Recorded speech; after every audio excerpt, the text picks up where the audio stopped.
Yo, all right. Yes, live chair stream, guys. Live chair stream. You guys saw it first. Could be an emu attack. Yeah, that's right. Sorry, guys. Yeah, I had to. This is what it means when it says that the streaming times are plus or minus 4 hours due to needing to sleep. This is it. Yeah, I couldn't sleep yesterday, so I didn't sleep before the stream, and then, you know, had a bit of a rough day yesterday. I had no sleep, and then tonight I only got like about 4 hours sleep before the stream, and you know, due to yesterday being no sleep day, I was like, oh fuck, I'm gonna need at least 1 more hour before I can do this. So yeah, so I had to have 1 more hour sleep, and yeah. Anyway, we're here now. So yeah, sorry for the wait. Thanks so much for hanging in there, guys. It was an emu invasion. The emu strats. That's right. Good morning, everyone. Good morning.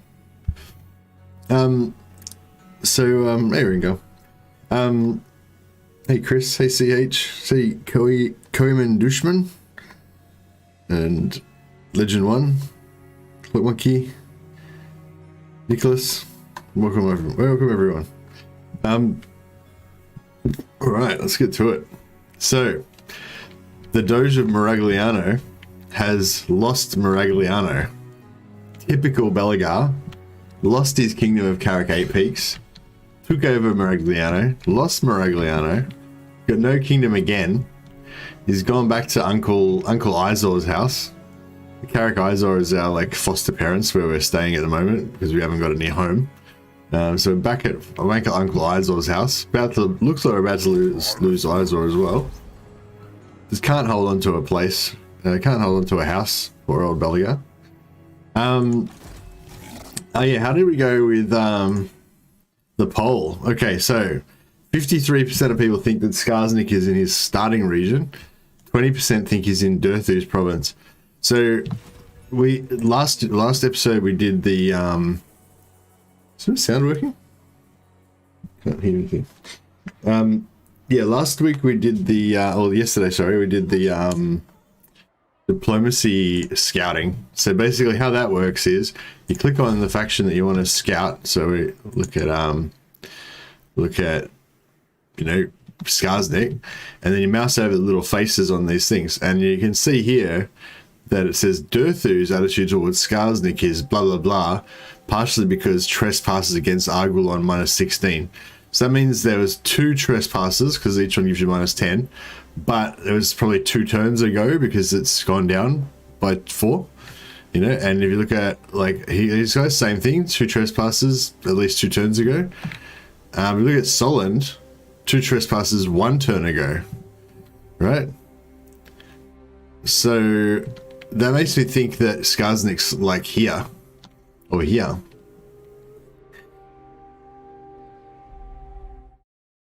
Oh, thanks, Mickey. Yeah, so that was what the poll was all about. Trying to guess where Skarsnik is by looking at these diplomacy trespassing things. To war. Come, kin. Now, feast and drink. We can confederate this guy, and that will give us better vision. That might be a good idea. We could always just go defensive first.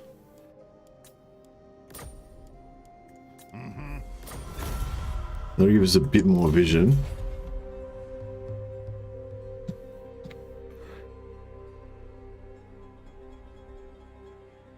By the king's command.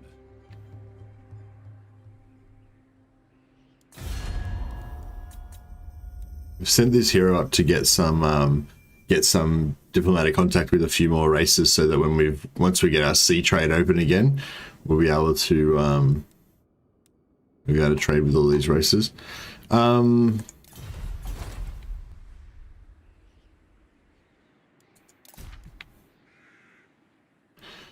I just want to get. Yes, let's move. Got then. Yeah, okay, got Midland.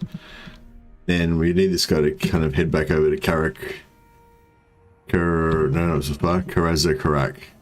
I mean Karak Kedron, sorry. Get diplomatic contact on him. So we could send these guys back to actually scout and find him. But yeah, I kind of want to continue them doing their missions. Have we got Corone yet? Carcassonne, Bordelon, Paravon. No, so we still need Lioness and Artois and Corone. So we just need to send him up to about here. Get Artois, Lioness, and Corone. So we can get trade with them later. Then down here we have our intrepid elf finder. So he's got Lothan. Where are we? Yeah? Did he not get Lothan?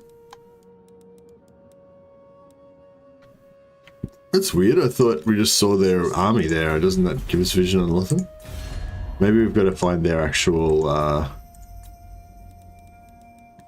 excuse me. Oh no, there we go, Lothan. At your service. Welcome. But we won't be able to really get diplomatic contact with them until... Oh no, we got non-aggression. There we go. Understood. Cool. The warden of... Have you come to help me avenge my father? If not, leave. It is necessary. Right, so just sort of setting up all of these agreements so that as soon as we get our Miragliano access back, yes, we can institute trade straight away. We can sell the trade as well, so we can make another like nice wad of cash off all of this. But even just selling all these non-aggression packs and everything's quite lucrative. Just so. Oh yeah, for those of you who didn't see the poll, my Christmas plans got cancelled.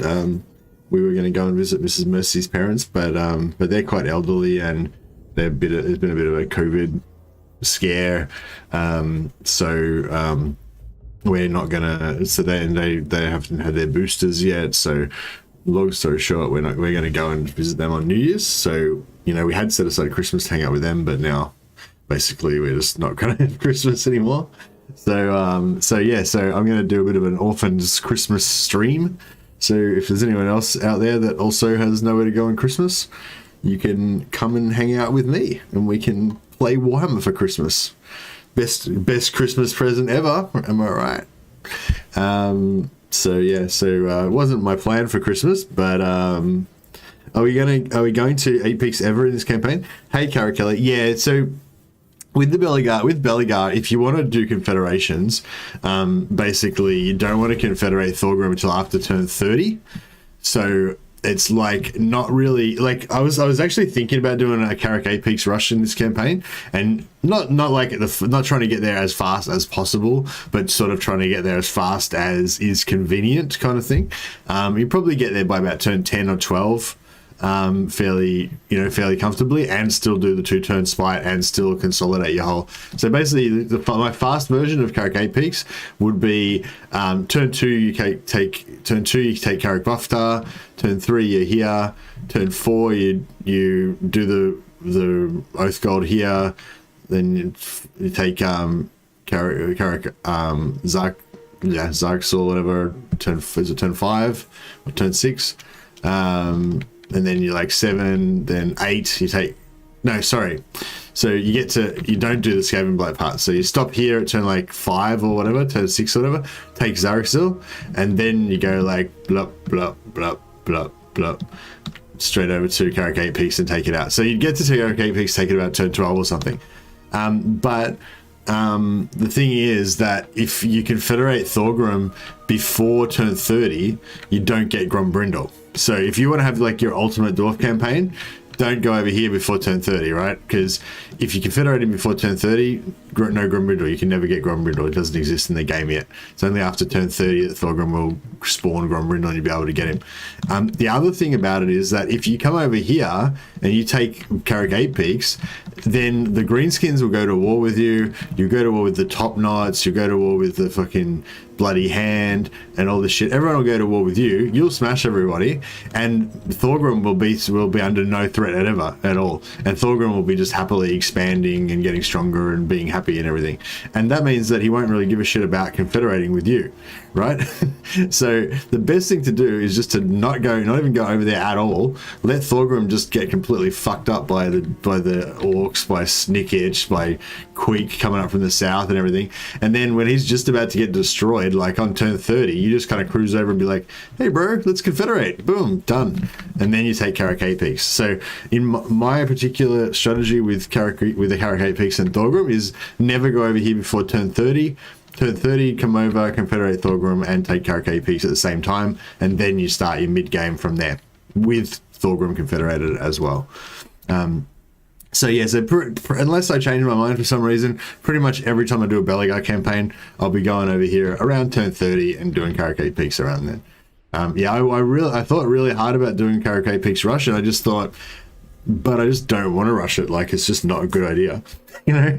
So that's why we're not doing it. But yeah, we're a little bit behind schedule here because it's probably going to take us more than 8 turns to get over here, get back over here, and then head over here. We could confederate Thorgrim around turn 30, but then not get Carrick 8 Peaks till turn 40 or something. That might be the way to go.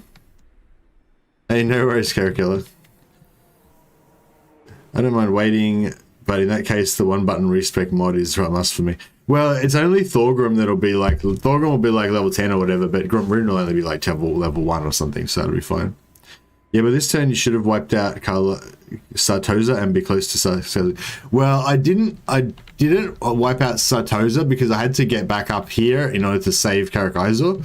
In retrospect, I probably should have wiped out Sartosa and just let Carrick Izor get taken. Quite often you think that Carrick Izor will get taken, but it just doesn't because the siege holds out for ages and whatever, So I probably could have just wiped out Sartosa earlier. And, if I was going to do this again, I probably would try that method of just wiping out Sartosa at the start, because now it's going to end up taking a lot more turns because I'm going to have to kill Scar and then come back. Blah, blah. Anyway, so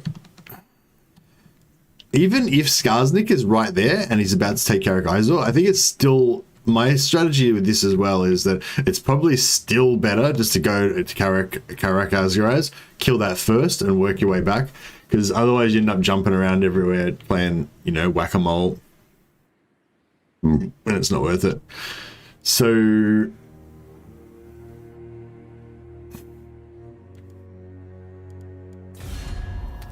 we'll confederate him. Aye.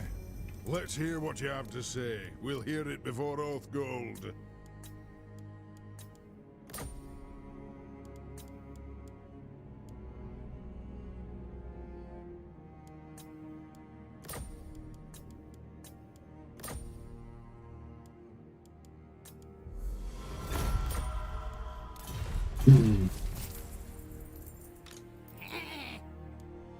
So there's an army, there's Ragak's army, but I reckon he's somewhere else in here as well. Yeah, I kind of reckon he's in here, but Belegar Ironhammer. Dunno. Very well, I will do as you ask. True King, for the wisdom of Valea. Time for a reckoning. No way! My axe thirsts for war.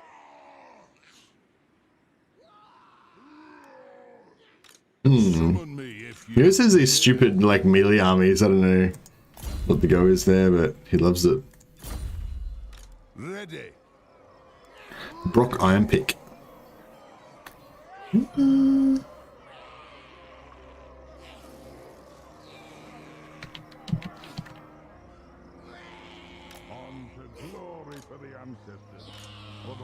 I wonder if we should try and ambush here and see if we can draw out draw out his Aye, grudges will be settled. Let us be about this. Yes. By the grudge bearer's will. Forwards.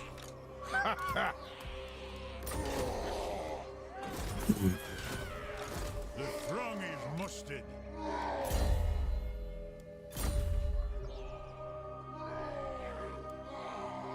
Won't happen. Okay, Mercy, you playing Harvey's campaign. My style of just going in blind is really undignified. Lol. No trade empire, got cucked by pirates and goblins. Lol. It's classic Belegar though. He's the poor old Belegar. He's like the doomed. Belegar's like the he's like the lamenters of Warhammer 40k, you know, like all the bad shit always happens to him.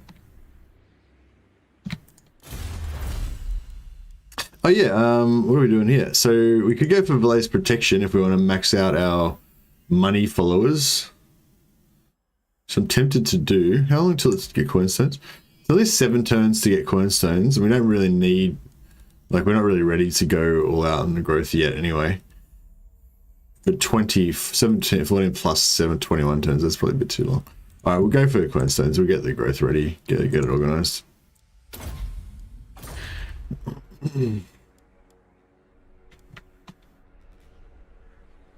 Alright, I think we're good. Well, I mean, no, we're not great, but you know, I think we're going okay, we're on track. Do I need this? No.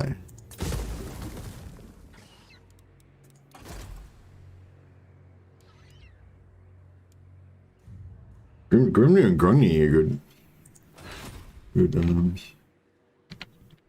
dudes. I wonder if I should like spawn a lord here. Normally I would have spawned a lord here, but I'm trying to sort of manage this shit.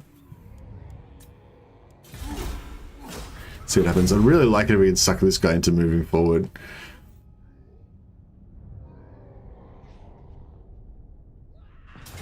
Yes.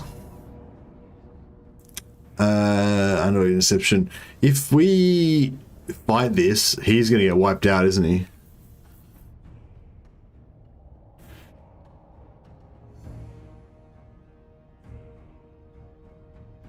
Should play with Gertrude safer, but yeah, I mean maybe one day. I'm not against it.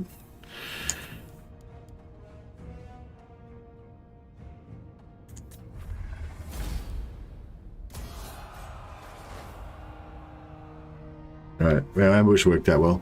I love ambush. Ambush is such a great tool. Like, you use it's so useful. Just for manipulating the AI, you know. Even if you don't ambush them, just like having them like sort of not know that you're there is such a useful tool. Let us begin.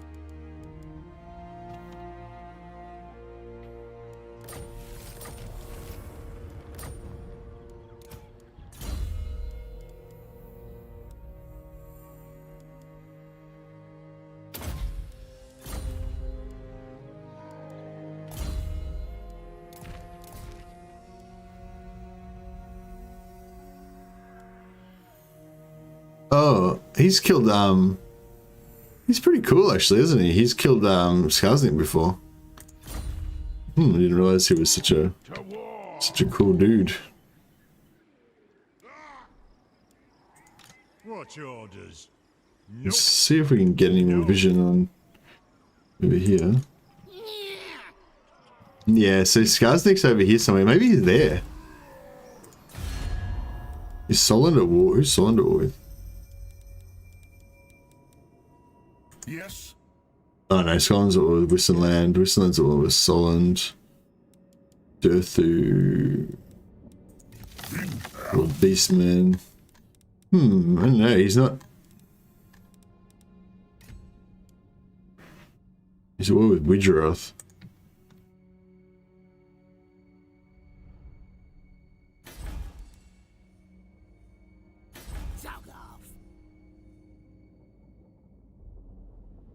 Trespassers, so yeah. I don't know. Linksey's done a clip about ambush. Oh, okay, good. Was it interesting?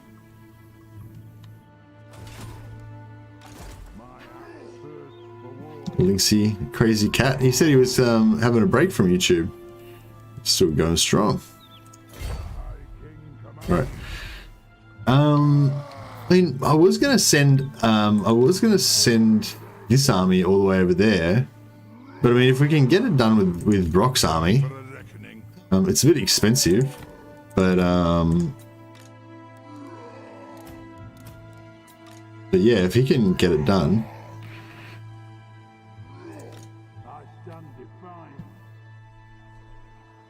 By the king's command. Forwards!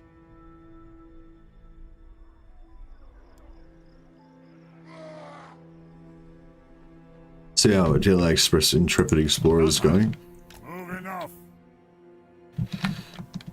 But yeah, this is definitely not a like textbook. Like this has been a very sloppy campaign, you know. Like I wouldn't say this is by any means like a textbook. This is how you should play.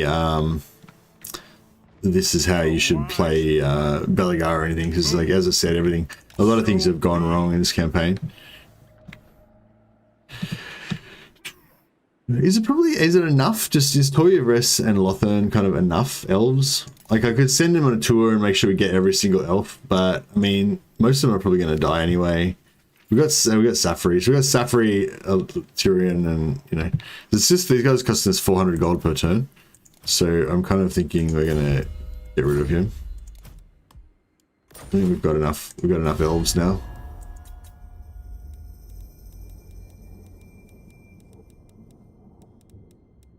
Because it's just, yeah, like I said, they cost 400 gold per turn.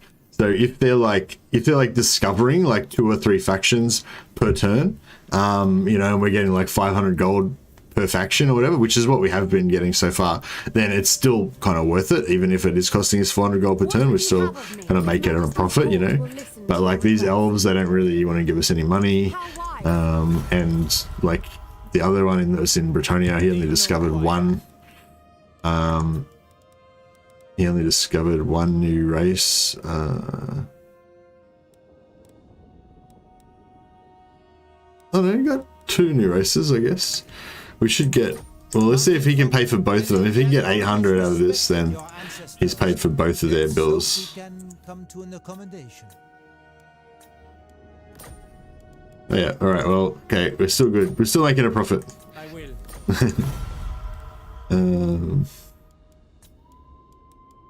Planning on taking the donut? No plans to take the donut. I mean, we could do it later on, maybe. That could be kind of cool. We could go the full trading empire and just like become a seaborn dwarvish nation. I like the idea of that, actually. It sounds cool. Where's Lioness? Bastone? No, we did that already. Lioness, there we go. Welcome to fair Britannia, commoner.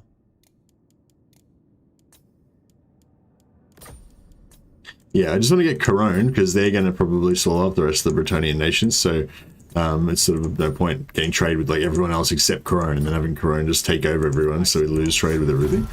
But we're definitely making a profit, so that is good. Yes. Dark are the... I am Morgiana, Fayan.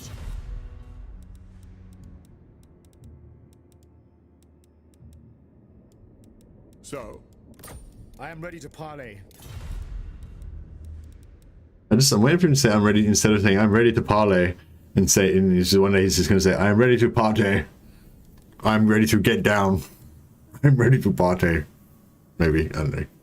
He's probably not going to say that.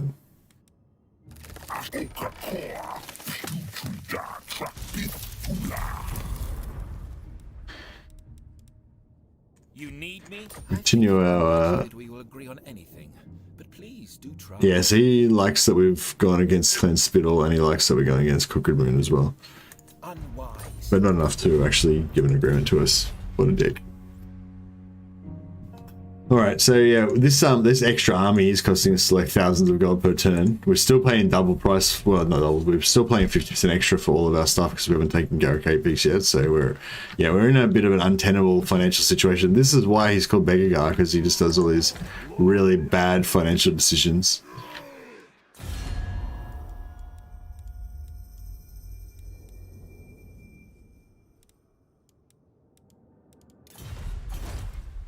I don't know where he is. I don't know where he is. You have my hammer. You walk. You have my illusion.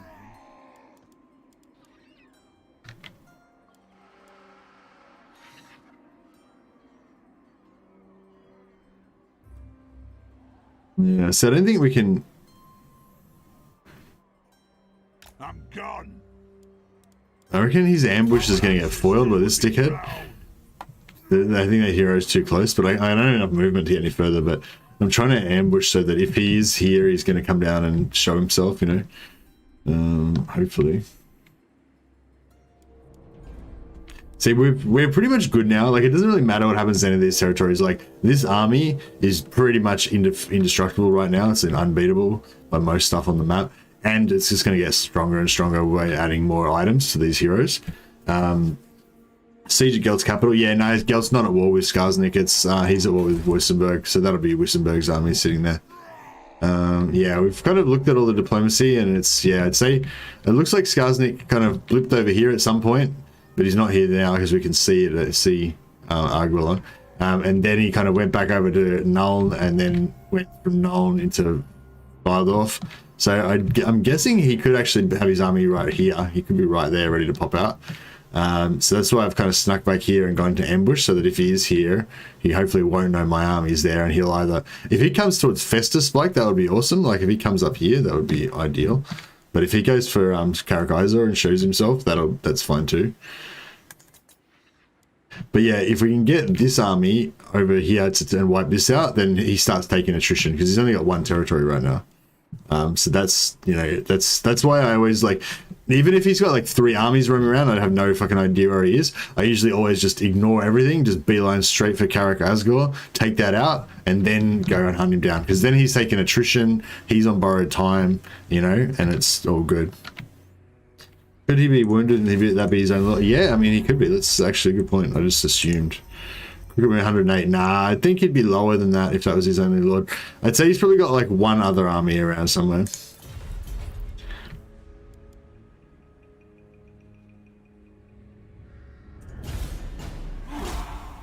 Alright, let's see if he pops up. See where he turns up. I am Belegar, true king of the 8 peaks.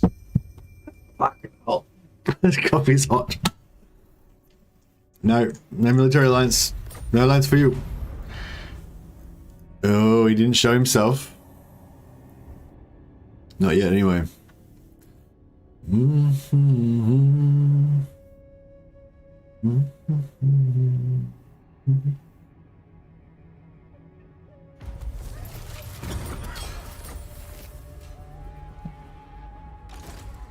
Get at me, Ed!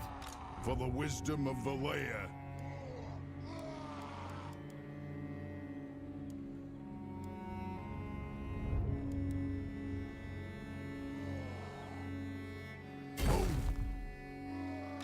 For clan honor, forwards!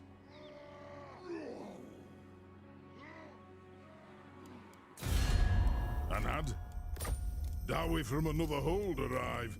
'Tis a great day. Sure enough. Well, he paid for his own 400 gold upkeep cost this turn at least.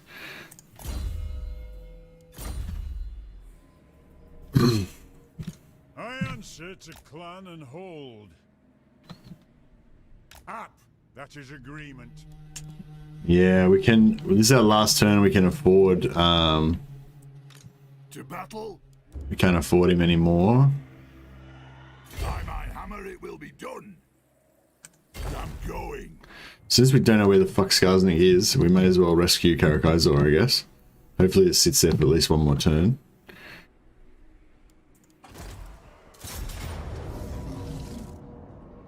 Oh yeah, just sort them out.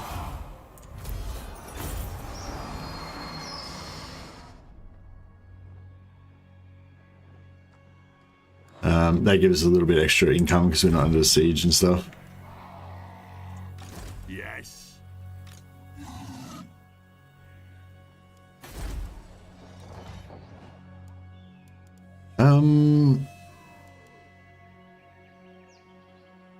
Wouldn't mind putting up some walls here, maybe, just so that double Lord Asgros, yeah. I wouldn't mind putting some walls up there, maybe. I wouldn't mind the trade bit goods as well, but yeah, maybe walls could be good.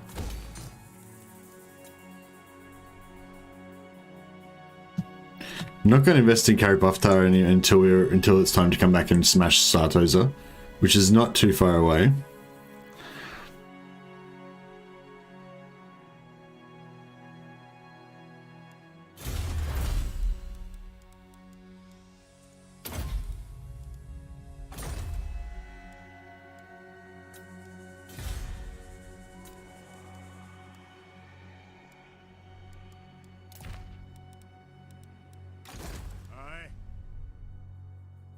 And we get Corone.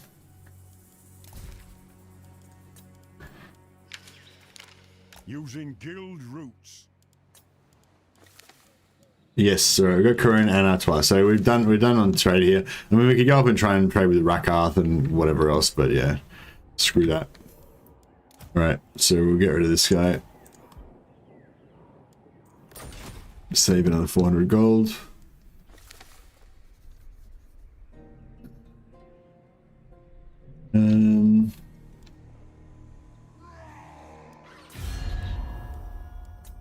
Yeah, we'll get those agreements with Honor before 12. Welcome to fair Britonia, commoner.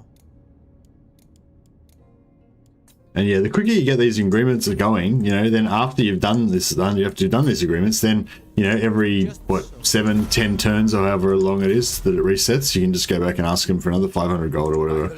So it's like the quicker you get these guys out, like even though it was like, what was it, about 4 or 5 turns, 400 gold each. So it's like 6,000 gold or something it cost me. But I made probably 10 or 15 or 20,000 gold out of all of these diplomatic agreements, and 10 turns from now I'm going to make another 5,000 gold just out of asking them for money asking them for, you know, 300 gold, 500 gold every few turns or whatever. And as soon as I get Sartosa back, then we're going to get our trade empire going again, and we're going to be making big dollars off of all of these dudes.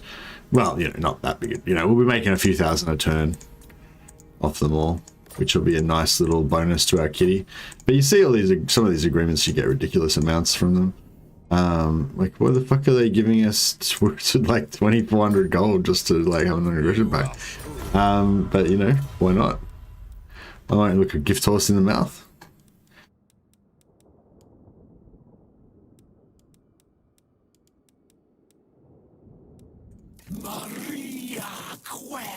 Highborn, return to your cold stone halls, mountain dweller. Not possible.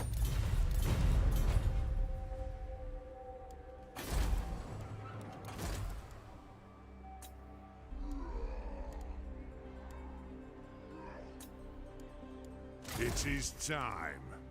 What? Yeah, I'll send this guy over. Oh, have we already got vision on the dwarfs? I don't think we do.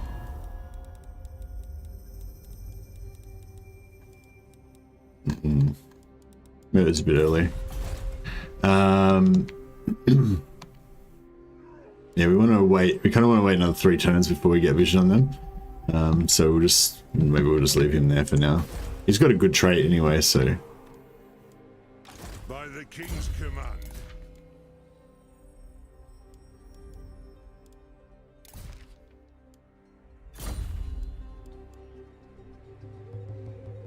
Revenge incarnate.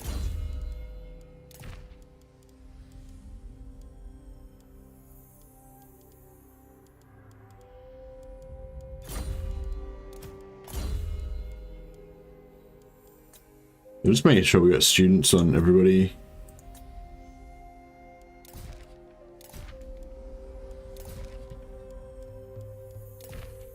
Just to max out our technology as much as we can.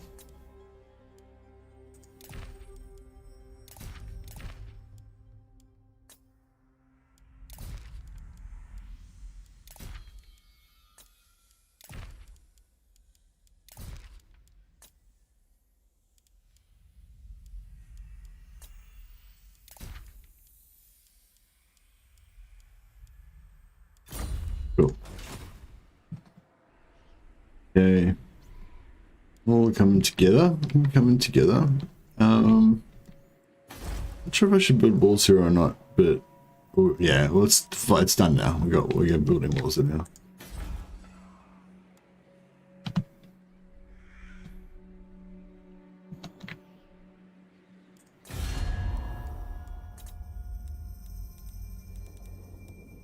This action does not...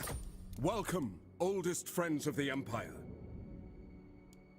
Oh, actually, that's a good point. Let's we'll just get everyone to join war against him as well, if we can get anyone to. That way, you know, if some of his like armies escape or whatever, then you know, our buddies will hunt them down for us. Doesn't look like anyone's into the idea though. Doesn't look like anyone's going for it. Now, hail, mountain lords! May your horde increase. Nah, looks like everybody's got their own problems. No one's interested in fighting our proxy war versus Crooked Moon. Maybe I should have been looking to do that earlier. Alright. What are you gonna do, Skarsnik? Where are ya?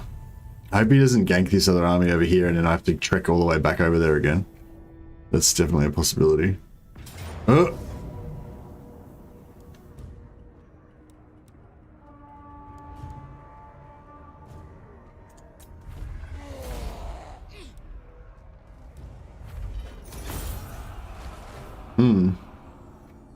I should have fought that. Oh, we found Skarsnik.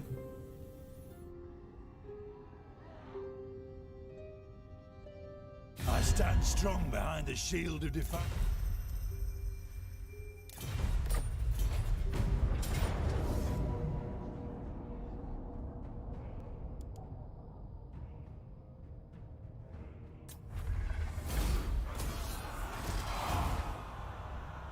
Hey, Jacob Schutz, how you going, man? Made my own campaign, only Bugman Rangers. Oh, hey, Nagiganti, no worries. Yeah, I've pretty much got only my Bugman Rangers as well. Make him take the oath. Sue him for a display. I don't know. Kind of want to make him take the oath. Just for roleplay reasons, not for any good reason. Oh yeah, Master Rune of Stromny. It's not bad. So good, so yeah, so you've only get, with these Master Runes, like these ones that you can buy, they cost 50 Oath Gold each, but you can only buy one of them. That's it, one maximum the whole game, you know? But, like, oh, where's the Master Rune of Stromny? Excuse me. Maybe it's not craftable. Oh wait, it's in the room. So yeah, here we go. Master Rune of Stromny. So you can only build one of these, right? But we just looted one of them. So we've got two. When we build this, we're gonna have two of them. So yeah, so looting them is really cool, basically. Painting some plague drones at the moment, waiting for shedding to dry. Hey Jacob, oh that's awesome. I love hearing stories about people doing the hobby. I don't do it myself anymore, but I still have you know, very fond memories.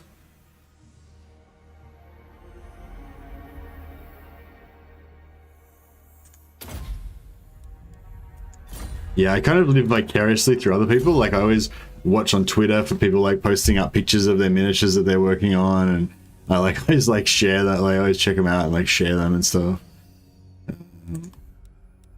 quite fond of Rune of Speed. I mean, I don't use Rune of Speed that much, but like after Wrath and Ruin and the occasional Rune of Slowness. Oh no, sorry, after Wrath and Ruin, Rune of Speed's my next most used one.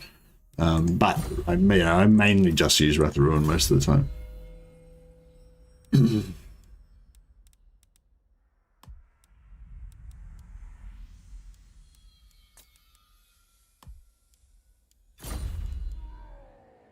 True king of 8 peaks. Reached into the closet of shame and figured time to give my plague army a little love for the new codex. Nice. Belegar Ironhammer. Ready. It shall be done. Do it. I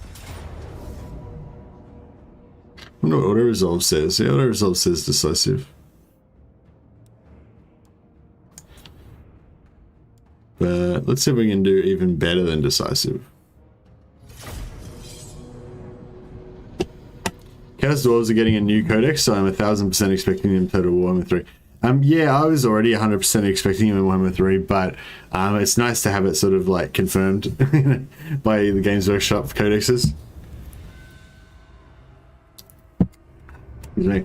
So yeah, if anyone hasn't seen the Invisible Ranger army in action before, we'll give another demo of that. So yeah, basically what you do, get all your rangers. So your rangers are invisible, right? Rangers have all got stalk. Get all your rangers. Maybe we'll make them a bit smaller. Yeah, about that. Get all your rangers. Then you divide your rangers into 2 halves. And you tilt them in so they're all focus firing at the same point. So if you hold that spacebar, you can see there's a patch here where there's an overlapping field of fire, like every ranger in my whole army is shooting here. And then as you get out towards the edges, like less and less of them are overlapping. Although there is another point here where they kind of double overlap, which is pretty cool. Anyway, yeah, so you get that. You can even make it a bit tighter if you want, but this is fine. Then we have our 2 main tanks, which is Belegar and actually put it back a bit further so you can see the full glory. Let's put it about here. Yeah, so then right out at the max distance here, you have your 2 main tanks. So it'll be Belegar and Harkenaf Stonebeard. So Harkenaf's got 90% physical resistance. So he's got 85 physical plus 5 ward save, so total cap of 90% physical resistance, which is the maximum you can get. So he's tanky as fuck, as they say. Belegar doesn't have all that. He's only got 15% physical, 22 ward save, so 37% ward save against physical. But he's got 60 melee defense, 125 armor, and he's got this defensive cooldown. He can pop for another 24 melee defense, and he's quite tanky, right? Then we got Felix. Felix is not very tanky at all. We won't eventually get rid of Felix. He's not really meant to be part of the team. He's just kind of an extra dude. But yeah, he's not going to be very tanky. But he's going to help out with healing these other guys and healing himself in combat. So basically, these 3 guys, which we'll call Group 1, you see, are the only 3 guys in my entire army that they can see. So as far as the enemy's concerned, that's my army, these 3 guys, right? So they're going to all beeline, hopefully they're going to mostly all beeline towards these 3 dudes, right? So then we put these other guys back a bit, like so. And so these guys should be invisible as well. They're stalking. They're not unspottable. So if enemies get about like here, they'll see them. So we might want to even put them back a little bit further. And turn off fire at will on this guy, because if he fires at will, he'll give away his position. You've got to remember to turn that back on again when you want him to start shooting there. So yeah, so basically these guys are all invisible, and then if they get like close to this back line, then these heroes can come out and intercept them. So that's how it works basically. But yeah, we'll show it off in action, so we won't make it all theoretical.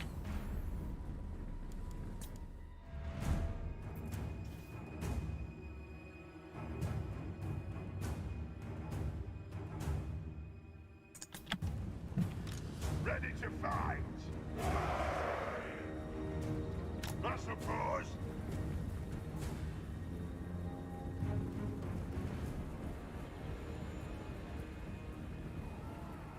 Is it possible to get heroic if the auto resolve says you'll win?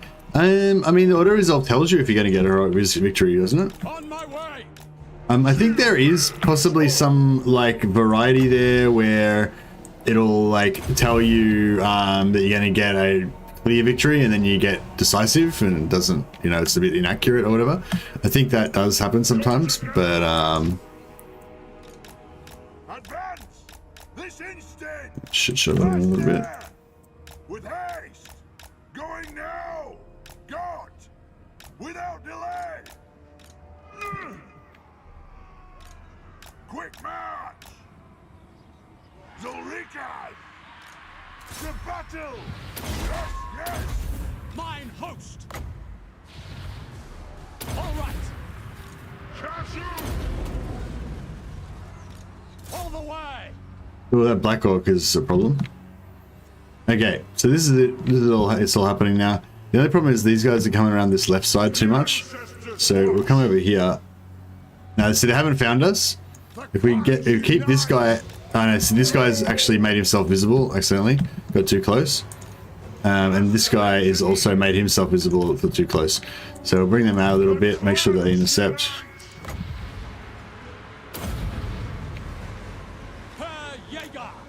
Armed and ready! Obey me! Vengeance! Attack the earth! This is an order! Herr Jäger. Overwhelm. If you insist.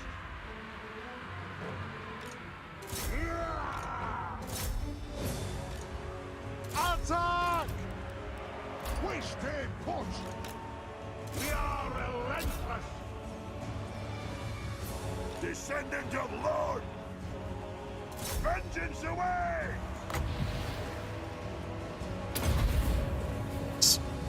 Gonna miss. Angrund! Down! Move now! That's an order! Axes out! The runes are cast! Battle ready!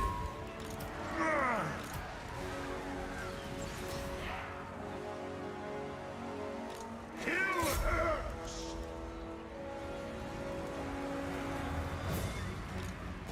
Ready! War of vengeance! Kill the old splitters! The clans unite! Let's settle some grudges! Nothing can stop us! For the High King! To the forge! Move now! Kill the off splitters! Have at them!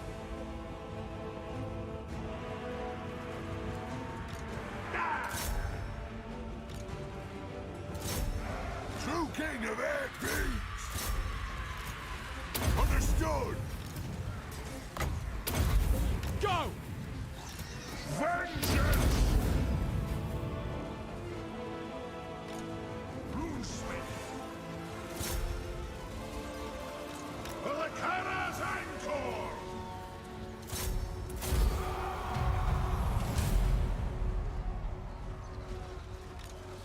I speak my lord's will! Ah!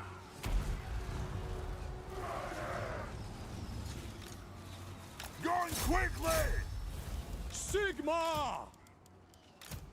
It is a reckoning! I don't think we're gonna catch him in time to cast that, but Kill the old splitters! Nigh guarding! yeah, we're not very good at catching. Not very good at catching stuff. We're good over short distances, as they say. Vengeance begin! Anyway, so that's pretty much how it works, you know. So we took like a little bit damage on this unit and a couple of damage on our heroes. These heroes aren't developed properly. Once they get leveled up a bit more, they'll be better. Plus we'll switch out Felix for another ranger. But yeah, that's pretty much how it works, and you can pretty much dominate any army, any single army. If you're going up against like 4 armies, you know, you might start to struggle a bit. But in the early game, this is very strong. You can also power this up by switching these normal rangers out for Bugman's rangers. They still have the stalk and everything, but they'll be a lot tougher and they'll regenerate.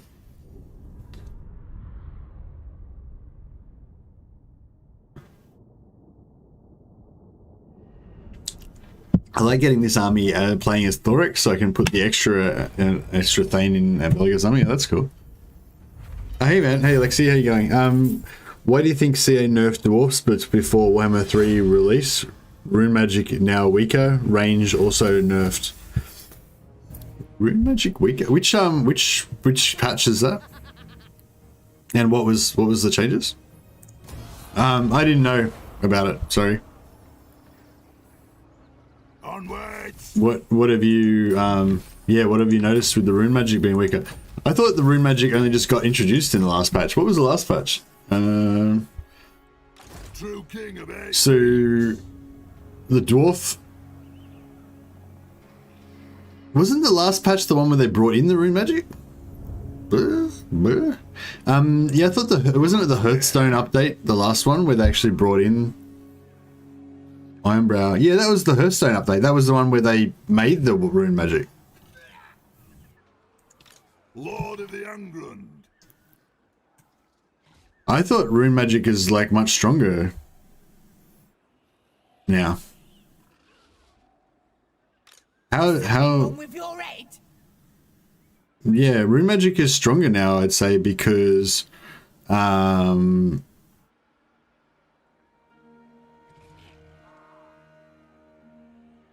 always had runes, but new version kind of sucks. What? I'm confused. I don't think they got nerfs. Like, Revenge incarnate. so, like, the main addition is the rune for campaign. The main addition is that they got Rune of Wrath and Ruin, which makes like rune priests like ridiculously powerful in sieges. So you can just wipe whole sieges with one runesmith. So rune magic, just on the basis of that alone, is like way stronger because you can now just wipe whole sieges with one runesmith, you know. 60% ward save has gone. So you're talking about the Rune negation or whatever, the 40% ward save?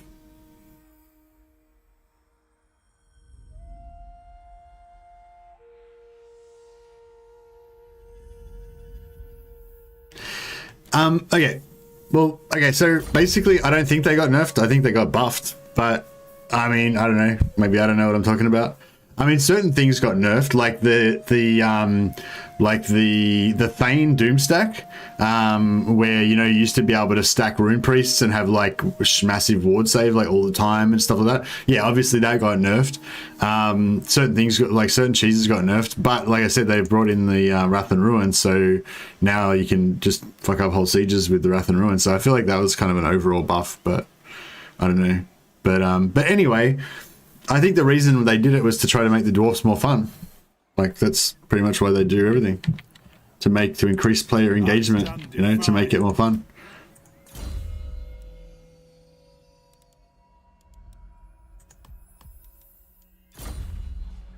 Thane Doom stack didn't get nerfed. Thane Doom stack got blown up. There's no Thane Doom stack anymore. Rune negation. Yeah, Rune negation got fucked. Yeah, for sure. Rune negation is useless now.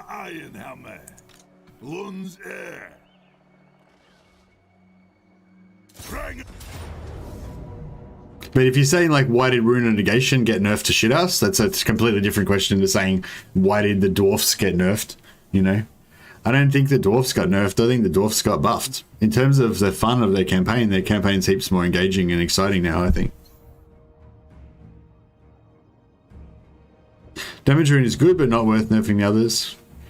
I don't know, man. I just, like... Yeah, like...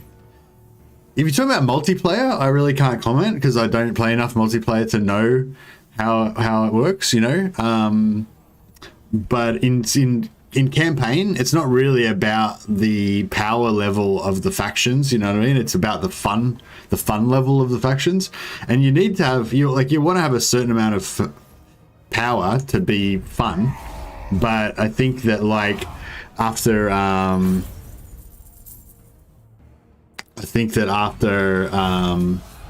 certain amount like of power, like as long as you've got enough power to like win the game and it be fun, then yeah, I don't know. I don't really, yeah. I never used the Thane Doom stack, so I didn't really miss it. Merry Christmas, Mercy. What are you hoping Santa's sleigh will bring you? Hey, Mikuriel. I'm not really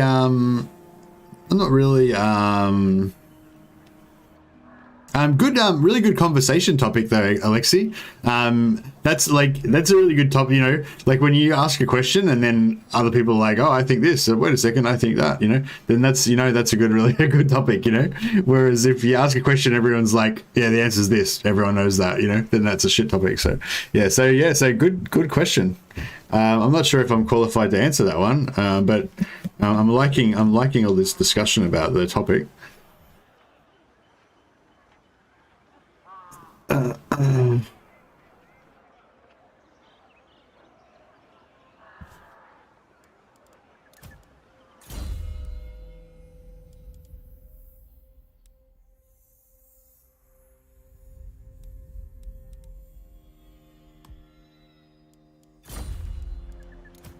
I never really used the range decrease. What range decrease are you talking about? Do you mean like the inability to stack range boosts on engineers?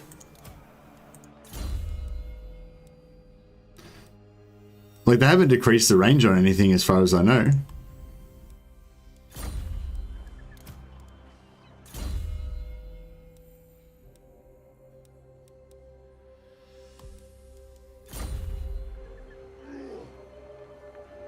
Engineer nerf, yeah. No, the engineer nerf was a bit of a bummer, but at the same time, it was also a bit ridiculous. Like you could stack the range way too big before. Like you could stack the range so far that the game wouldn't even like cope with the range being that far and stuff. You know, I think at one point like the animations used to screw up because you could extend the range so far. You know. Tools of judgment ready. So yeah, we're in trouble over here because I auto resolved my army to death.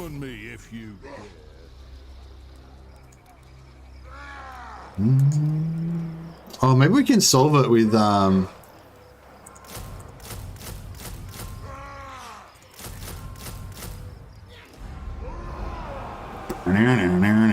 we go. Search a clan and hold. As the High King come out. Let us settle this. Yeah, if we can take this out, that would be pretty sweet. One rag, burst their arms.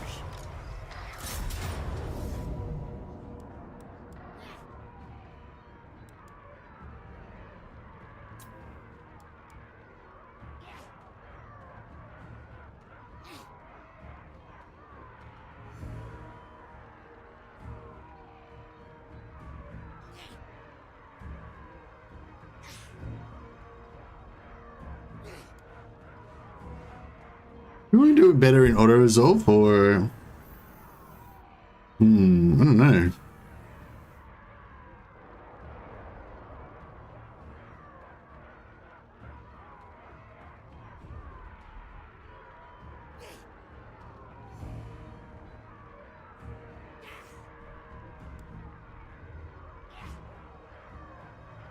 Any predictions on the tinfoil hat reveal CA will give us tomorrow? Nah, not bothered. I'll just find out when they tell us.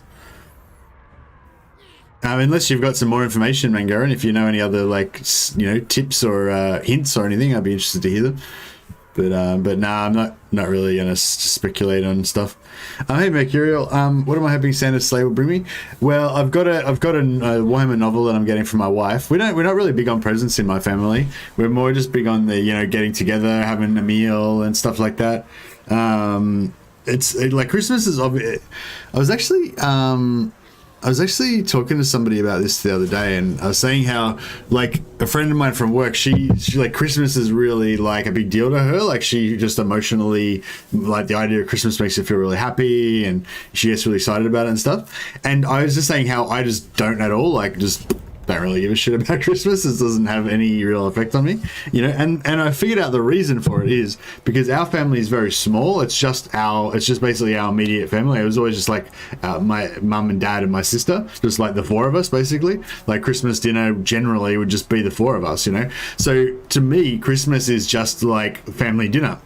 It's nothing special, really. Historically, like, there's been a few Christmases where we've got together with some of our cousins and stuff like that, but most of the time Christmas is just our immediate family, because we don't have relatives that live near us and stuff. So throughout most of my life, that our Christmas dinners and stuff has been just our family. So I've never really gotten that association of having all the family around and being a big special occasion and being really awesome. Like, we have presents and stuff, but yeah, I don't know. I don't really care about presents that much. But anyway, so I just thought that was interesting. I don't really have that. I think a lot of people have a really strong, positive, emotional connection with Christmas. Probably a few people have some really strong negative associations with Christmas as well. So apologies for those. And probably a lot of other people don't celebrate Christmas, so they don't give a shit about Christmas at all.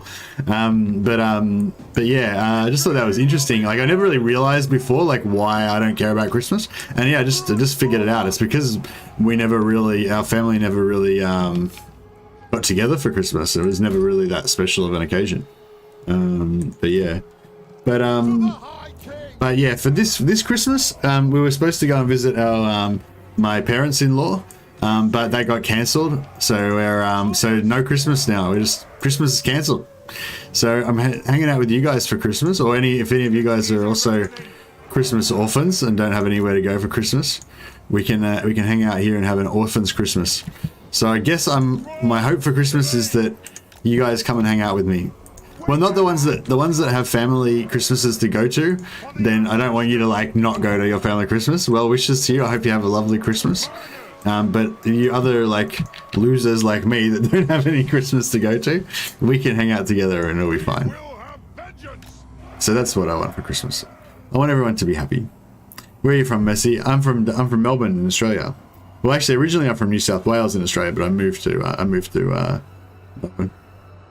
Fair enough. Our Christmas is January 7. Oh yeah, I forgot Orthodox Christmas is different.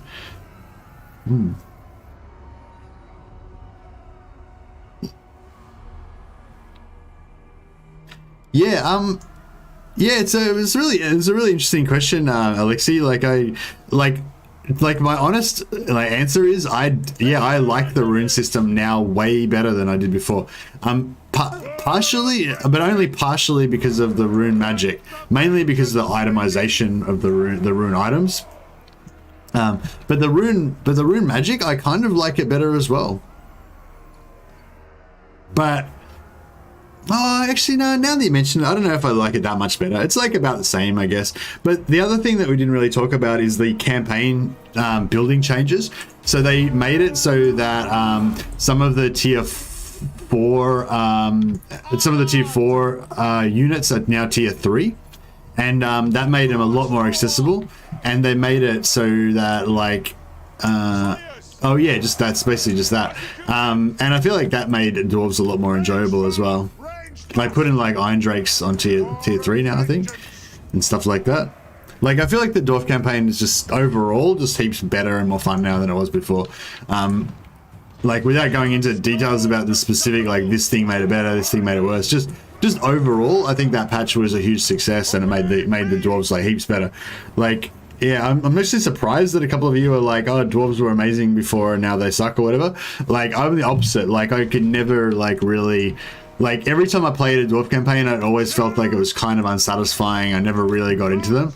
And ever since that Hearthstone update, I love the fucking dwarves. Every time I play the dwarves, I love it. I play like the campaign's longer than I used to ever play them before. Yeah, like, yeah, I love the dwarfs now, and I never used to like them. I mean, I used to always love the dwarfs, but I just didn't like their campaign. Whereas now I do really like them. Maybe a topic for a new video. Yeah, it would be a good topic for a video for sure. They have wronged us. We demand blood from those dwarfen legs. Dwarf warriors, slayers, go! Let the vengeance begin. Range fast! I hope these guys can get in there and get some slaying done. Sort of. Yes. Longbeards, slayers, come on! Kazook! Vengeance!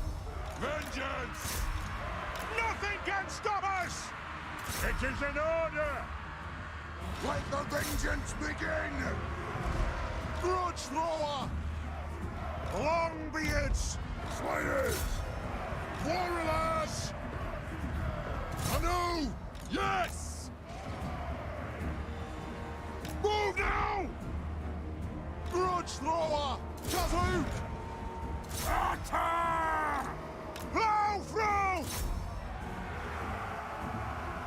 Slayers! Move to attack! Very well! It is a reckoning! Go! On the way! I got 600 hours on Dowie. Yeah, fully Dowie are pretty good. For the Cannons Encore! Attack the earth! Oh, did you miss that whole discussion, Nicholas? We were just having a big discussion about the throne, Unite! the dwarf patch, To attack! the Hearthstone update, and how yeah, I kind of thought it was good. I loved it. Like, I thought it was the greatest thing that's ever happened to dwarfs. Like, yeah. Like, I just love the dwarfs now, basically. And I didn't really rate them that highly before. Like they were sort of like one of my favorite factions because I love dwarfs so much, but because their campaign was so shit, they were kind of like the very bottom of the factions that I sort of liked. And because Greenskins got their campaign increased, like enhanced so much, they sort of were even below Greenskins. Whereas dwarves are now solidly in my top 4. Like, my top 4 are like high elves, dark elves, empire, dwarfs. Dwarfs have pushed out vampires now. Vampires were my 4th favorite, and dwarfs were like kind of 5th or 6th. Whereas now dwarfs are solidly number 4.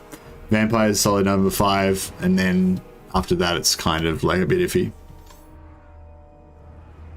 If we could kill this lord, he's only got like 1 hit point left or whatever.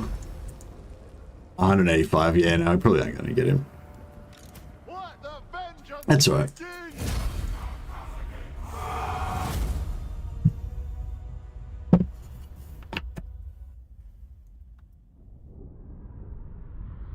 Went to Warhammer 3 where they lose magic resistance.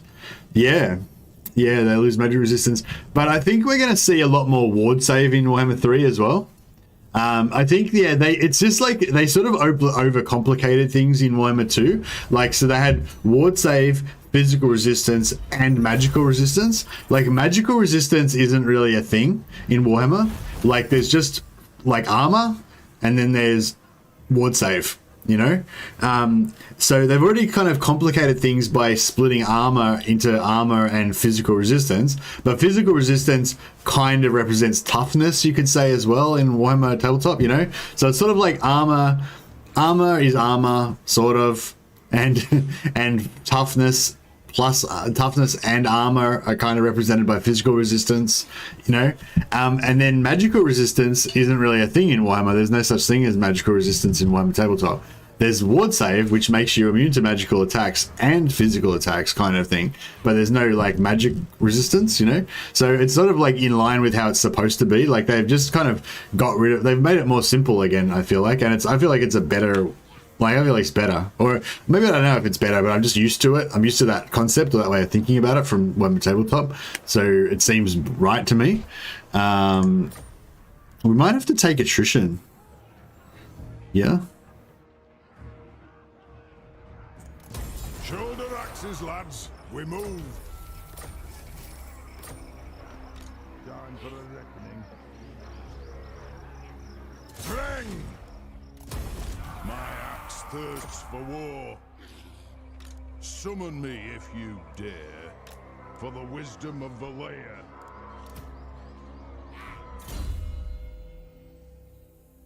High Elves, Dark Elves, and Skaven would be my top 3. Pretty much all I've played in a few months. Yeah, no, they're top. They're good picks. Yeah, Skaven are like up there. Skaven are kind of just below my top 4, you know. And it's like I think they're a great faction. I just really don't get into their. I just really don't get into Skaven. Like they just don't, you know, inspire me that much. Like they're cool. They're okay. I get into Skaven more than I get into Lizardmen. But I don't really get into like Lizardmen and Skaven and stuff like that. Lord of the Angrund. All right, now I'm not 100% confident that we've actually won this fight here against Skarsnik, but they haven't got any settlements, so they're taking attrition. They're basically just going to lemmings in and destroy themselves on him, I think. I'm like 99% confident we're going to win that. So yeah, so I mean, I could kind of bring him back over and that, but I'm 99% sure we're going to win this. So I think we'll just we'll just leave it at that.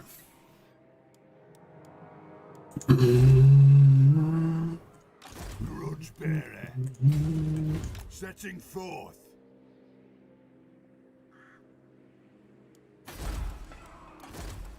Yeah, now it's time to retake our Miragliano and our rightful place. All right, let's get this bad boy over here. Now we need to level up some runesmiths outside of the army. I probably should have been trying to get this already with Throny, but yeah, we're missing out on our rune bearer, which gives us 10% extra movement rate.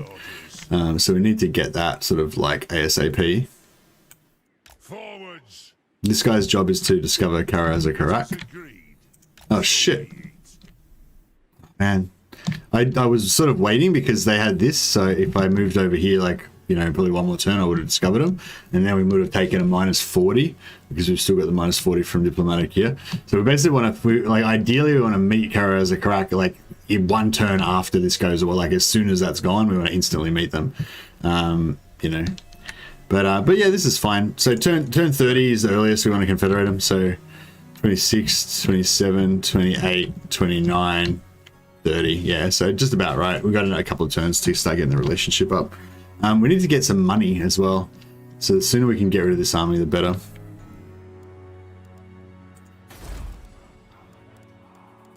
But yeah, things are going pretty well. And I feel like that always works out pretty well as well. Like, it's always quite hairy when you go after Skarsnik and like dealing with that whole, like, people attacking Karak Izor, Skarsnik's armies running around, trying to deal with Karak Norn. You know, that part is always kind of a bit hairy, but I feel like it always kind of works out, at least for me. I don't know if it's, you know, I don't know. I think, I guess I always try hard. I'm always careful. I always think about, you know, what I can, which I weigh out my options and stuff like that. But I think Dwarfs are just tough in the siege defense, and the units are good, and I don't know, it always works out. I don't even know why I said that. It was just a complete waste of sentence. That was complete bullshit. Just pretend I didn't say that. It was a meaningless comment. I apologize.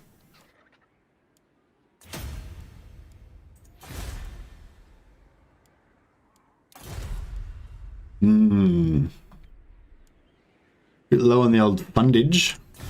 We might actually be able to start going back and re-scabbing money off some of these factions. All right.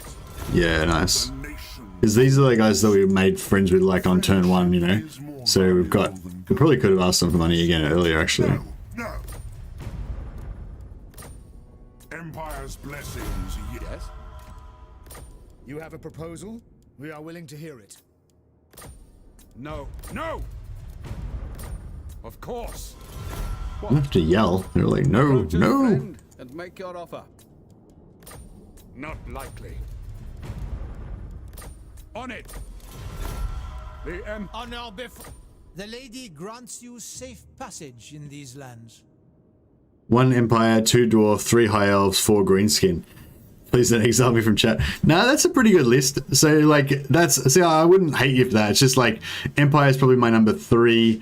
Dwarves are probably my number. Oh, I don't know. With my top 4, they fluctuate. Like right now, dwarves are my number 1. I'm fucking loving the dwarves. Wouldn't want to play anything else, you know. But like after I've played a bit of dwarves, then I'll be like looking forward to another Empire campaign, and it's sort of I cycle through them, you know. But yeah, so I'd say like so Empire and Dwarf are both in my top 4. High Elves are both there in my top 4. So basically, you know, your list is basically the same as mine, except for I put Greenskins at probably 6. Or 5 or 6, but 5 or 6 is still good. Like, you know, there's a lot of factions in this game. You know, I'd say I'd say my top 4 are the best 4 in the game for me, but then my top 8 are like all good factions. You know, like my top 8 would include like Greenskins, vampires, rats. Actually, yeah, it's only 7 really, I guess. Well, I kind of really like playing Norska, even though Norska is like the shittest faction in the game. But I just love doing like suicide runs with Norska for some reason, even though I die all the time. Luckily, had a legend like this stream. Looped around and attacked my settlements and avoided me. Yeah, no, that's Skarsnik. Often does that lemon pledge, but you just don't worry about it. You just keep going, just kill his homeland, and then come back and chase him down. Like, you know, and I find usually your settlements still survive, you know, but not always. But if they do die, like, it doesn't matter, like, because you've got all your strength in your army, you know, and your settlement's only tier 3. Like, who gives a fuck, you know? Just Confederate Thorgrim at tier 3 or 4, and you're back to where you were started off, you know. That's my take on it. But yeah, but usually I don't lose Karak Izor anyway. But I'm always prepared to lose it. I just find it's better to just go for the jugular. Just take out Karak Azgaraz, make sure it's done, and then come back and clean everything else up. You know, if you get to like here, you know, maybe you get to Karak Norn and then you see Skarsnik pop out here and you're like, oh no, Skarsnik's going to take Karak Izor. So then you come back over here and you fight Karak, you kill Skarsnik's army, then you go back over here, then another army comes and blah blah, and then like 25 turns later you're still fighting Skarsnik. Fuck that shit. Just go over here, take out Azgaz, lose Karak Izor, whatever, who cares, come back, kill all these other armies, kill this, and then he's done. He doesn't exist anymore. And then you can rebuild and then you're done. And the whole thing took like 12 turns max, you know? That's my take on it anyway. The runes are ready. Mr. Matt, are you ready to take over Legends of Total War? He's taking a month off and he's going to retire from streaming. No, I don't think I'm quite ready. Sorry, Rusty Shekel.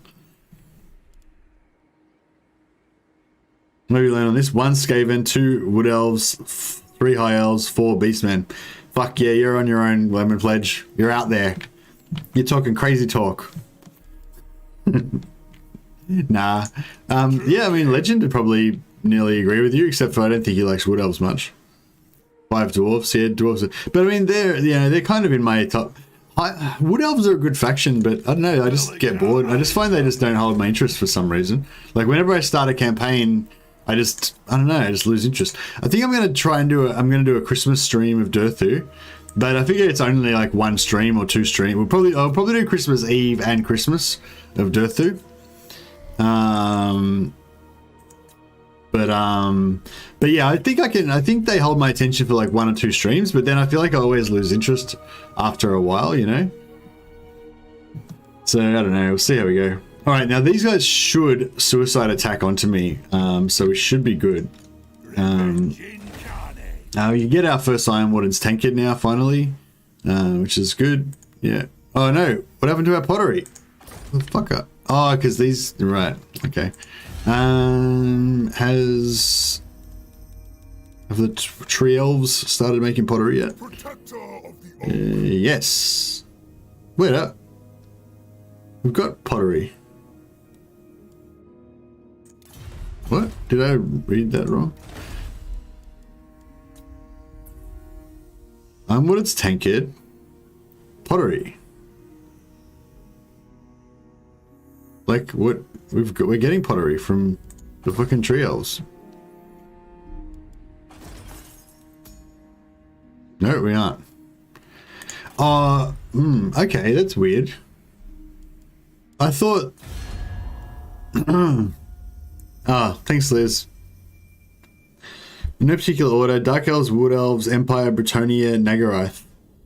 Oh, just Nagarath. You don't like any other High Elves except Nagarath, Nicholas? Okay, cool. I can dig it. I don't agree necessarily, but I can dig it. Nagarath is the most fun High Elf faction, I'd say. I'd say Eltharian's the best High Elf faction, like the strongest, but I'd say Nagarath is the most fun.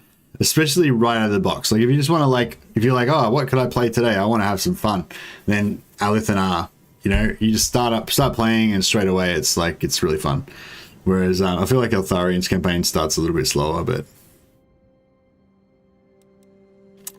yeah, anyway, so maybe I didn't understand how the interface worked properly, or I just never paid attention properly. But like, it says trade goods down here, right? Oh, importing 0. Oh, wow. Sneaky. See, I thought if you see it down here, it's like, oh, yep, cool, we're importing all that. No worries. But it's like, no, you're not importing.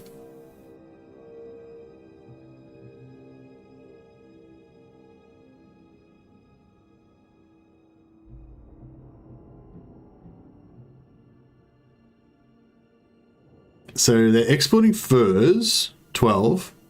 They're exporting wine, 4. They're importing beer from me, 3. And they're exporting pottery, but only 0 amount. And 0 trinkets and 0 logs. Wonder why that is. Can't see their buildings. Maybe,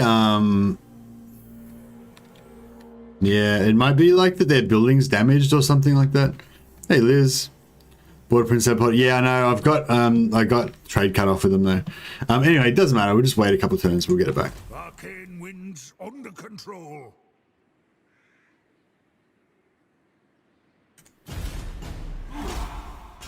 They need trade with the border princes for pottery. No, you can get trade with the border princes for pottery, which is why I got trade with them and got pottery, but I lost it again. You can also get trade with you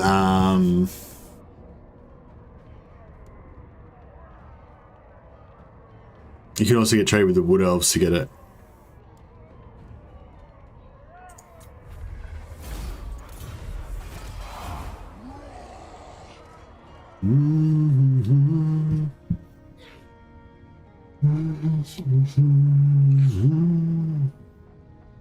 Fuck, I really needed this to be done because I can't afford this army anymore. I was hoping they would attack me, but it looks like they're going the other way.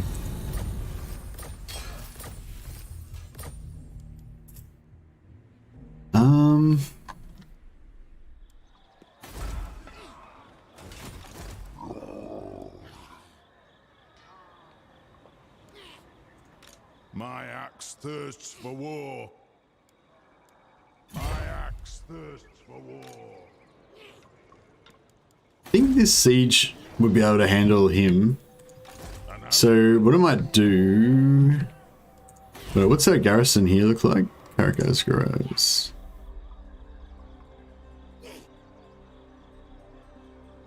Yeah, like they'll be able to kill this guy, right? He's got like 1 hit point. Yeah. Yes.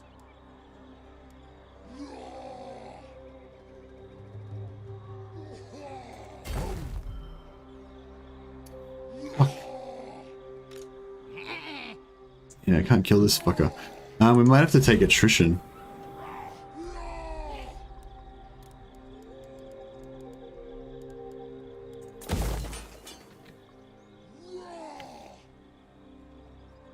Oh shit, he could jump over here, avoid my underway, and then he could initiate.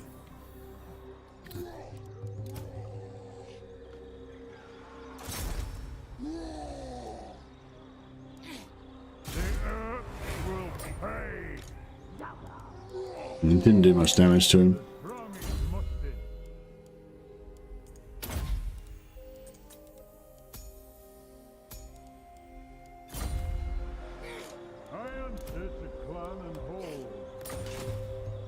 Time for a reckoning.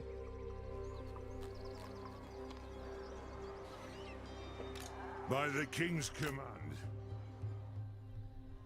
Really get this guy over here. Meet Kara's the correct That is an agreement. before it's too long.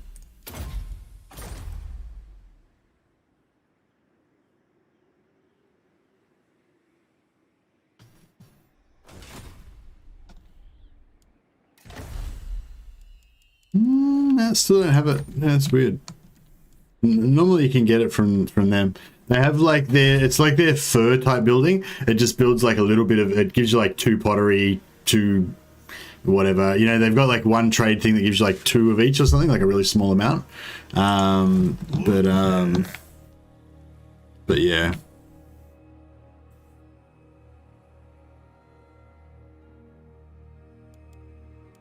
Very well, I will do as you ask.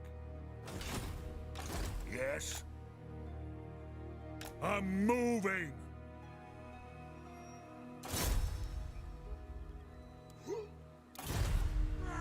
Rune of Swift Stride.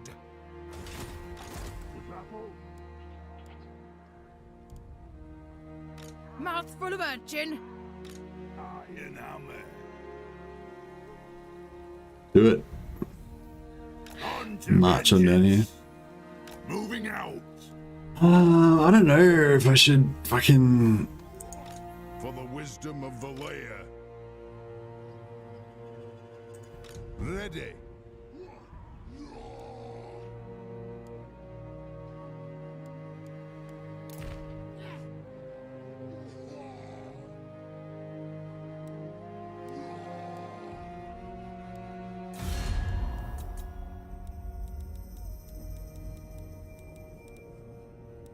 What do you need? The deep wood protects its sons and daughters. Ill-judged.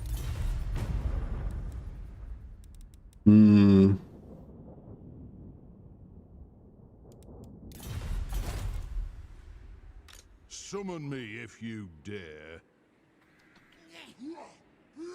Yeah, I should have like maybe disbanded more units so that he would have intercepted me when I jumped over here. That was kind of what I was hoping for. If like I was hoping he was going to intercept with this army, but he probably had the option to and just didn't choose to because I'm so much more powerful than he is. But yeah, I don't know. I think I'll just take the attrition. Because I'd have to disband like almost all of this army to get, you know, to get rid of the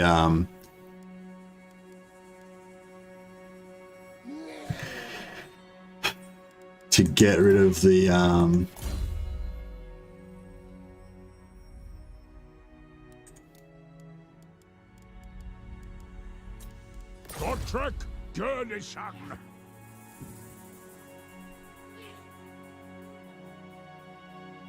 See you, Sepish.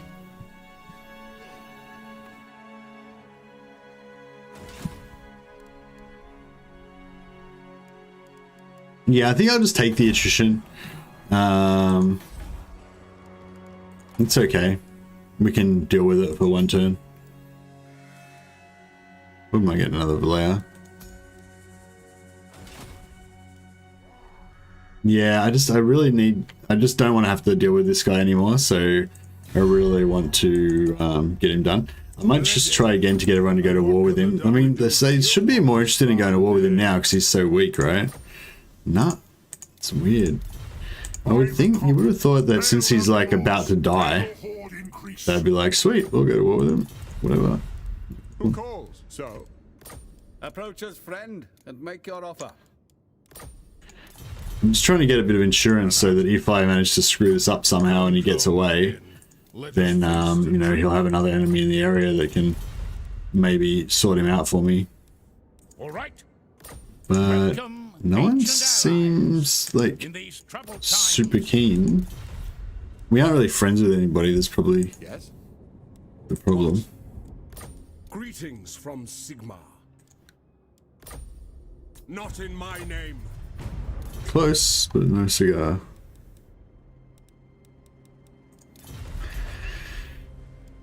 Send me a champion. Alright, I think we should be good. I mean, if he goes that way, then like Carrick Norn will destroy him, so he's done. If he tries to jump over this way, we might be in trouble, but I don't know, we should be okay.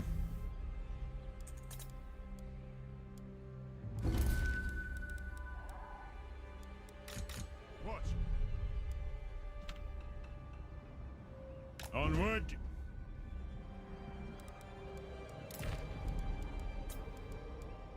Cool, we got Zafar and Carrick Kadrin, that's all we needed there. By the king's command. Belegar, he is a pretty good thing to have. Belegar's a good trait. Nine. Maybe I'll keep him. How many turns is he going to take to get back? A binding oath. 1, 2, 3, 4, 5, 6. So 2,400 gold it's going to take him to get back.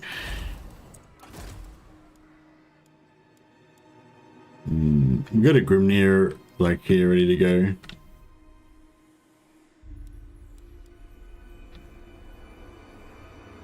What's your orders?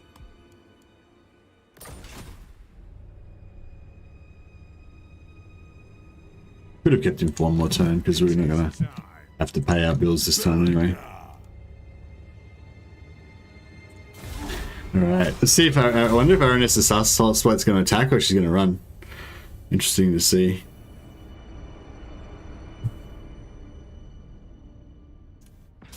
She's going to fight. Brought in another army though.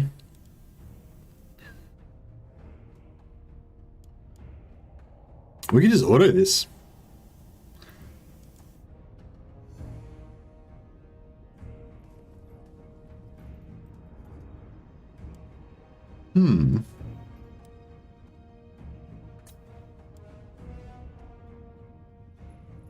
When can you get Gotrek the Useless back? I've got him back already. I thought I'd let him roll in for a couple of turns, but I'm probably just going to get rid of him again soon. If we just auto this, it's probably going to be pretty bad, but that's pretty bad. But it was worse for her.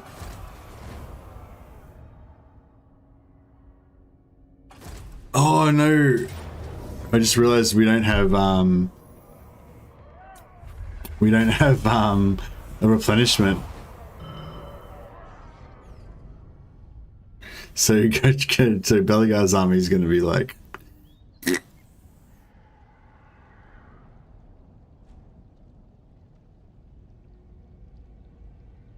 My bow.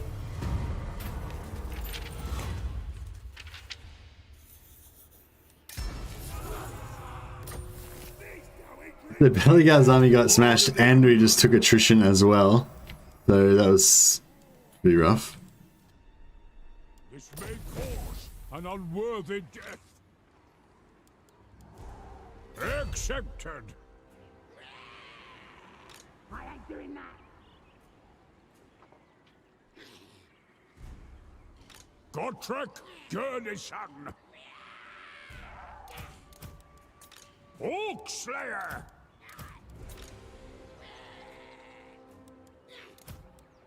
For the fight for the faint-hearted.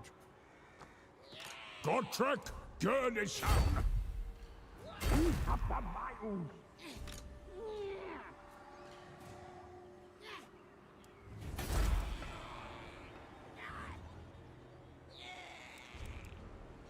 Demon Slayer.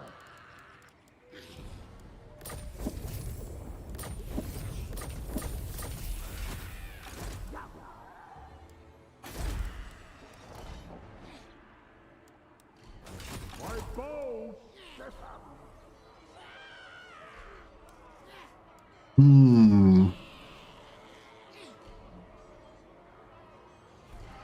He's infamous being easy to kill in the game.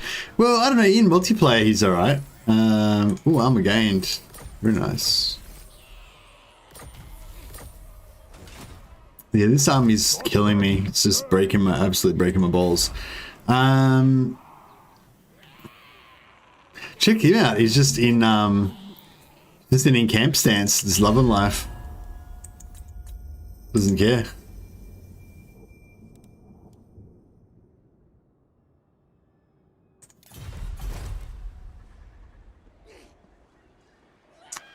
All right, let's just get rid of. We'll just get rid of this guy.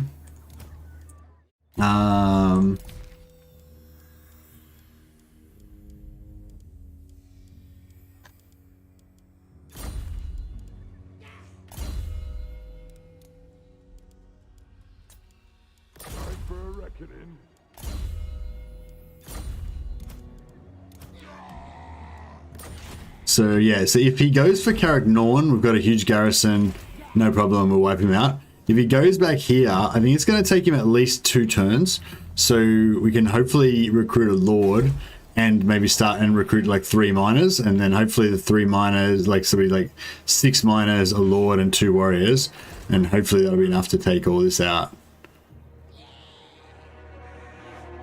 Yeah, I think it maybe will be okay.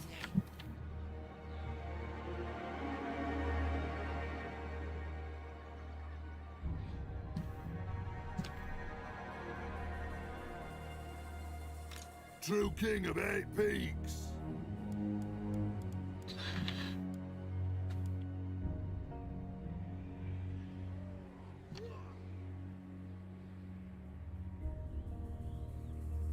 I'm gone.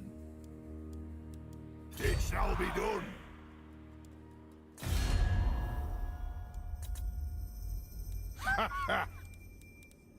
Yeah, what did we get up to last time? Can we ask for money again? Grants you safe passage in these lands. Done. We should ask for more. You know who I am. Welcome to fair Britonia, commoner. If you insist. Valiant mountain folk, the lady has always respect. All right. Sigma's, approach as friend and make your offer.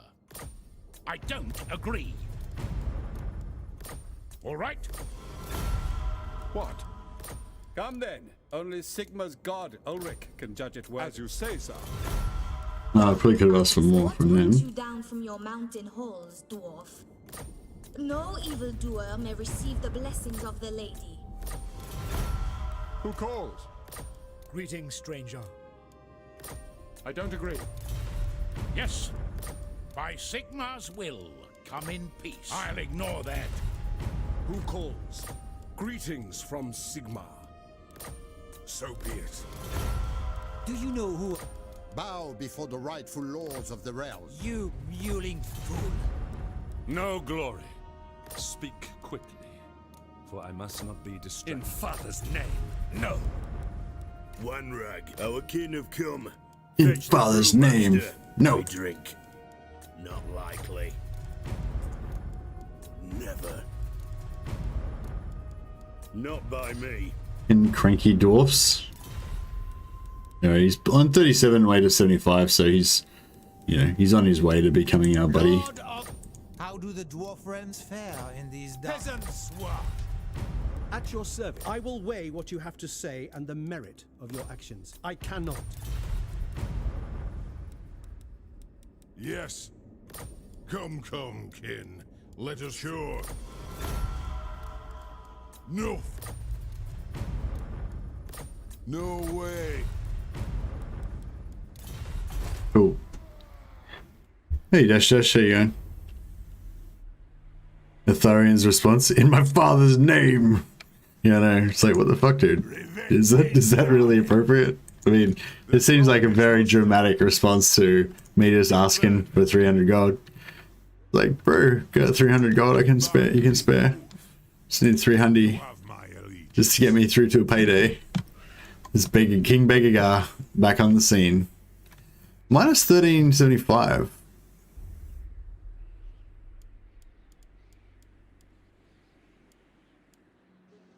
Thought we were doing all right. No, not really. Once we get our trading empire again, we'll be all right.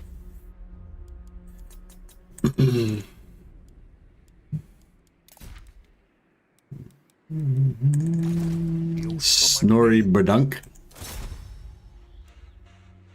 Nope. Gots then! A rune of burning will do it. No, not lucky enough to get a rune bearer that time.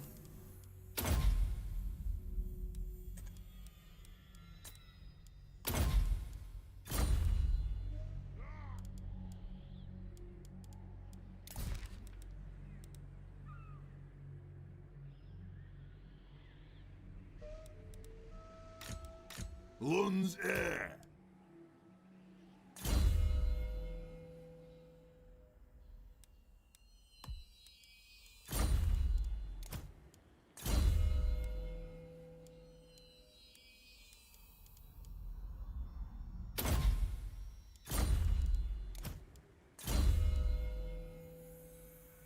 Maybe Altharian's old man was stingy and pocket money handouts, so Altharian's grown up to be miserly guts miser.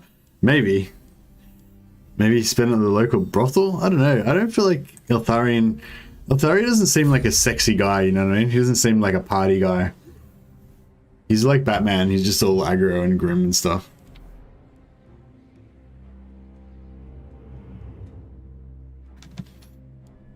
Alright. Oh yeah, we're not gonna have enough money to hire anything. Maybe double lords. We'll do it. Ah, good. Finally. We don't have to worry about these dickheads anymore. I wonder if I could have just abandoned that army right from the start and they would have just kept coming this way, because I put the army sort of in between them and Carrick Asgaraz to block them off. Because I didn't want them to go back and take it, but maybe they were always just heading towards Carrick Norn. I'm not sure whether I influenced the AI's decision.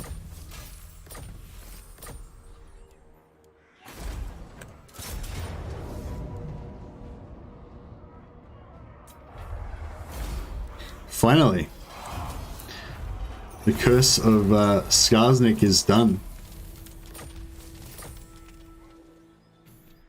And we don't have to worry about them anymore.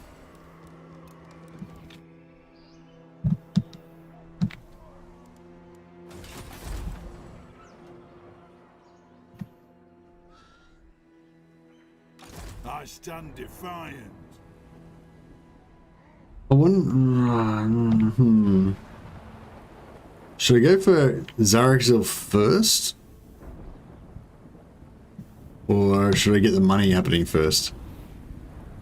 I guess the money is kind of the more important part.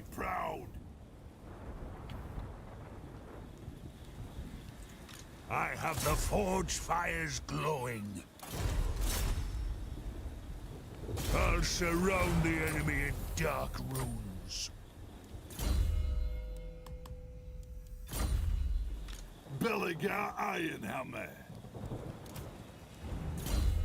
Hey Andrew Jones, how you going, man? We are just reclaiming our rightful place as the Doge of Miragliano. Our homeland has been stolen from us. So we'll take it back. Yes. Bring him.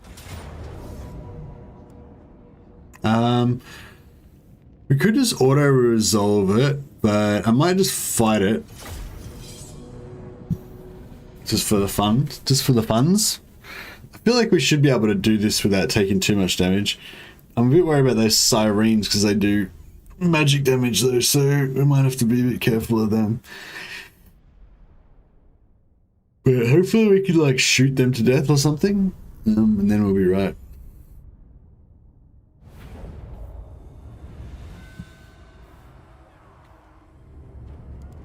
All set. For the ancestors. A sure thing. Vengeance. Pump those dwarven legs. Range far, range fast. Nothing can stop us! Charge! Move to attack!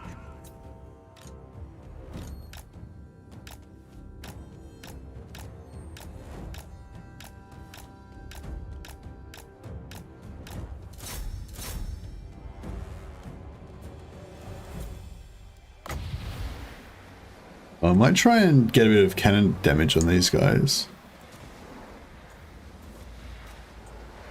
I don't think it's going to do much, but... Nah, it didn't do much. For the ancestors! Go! They have wronged us!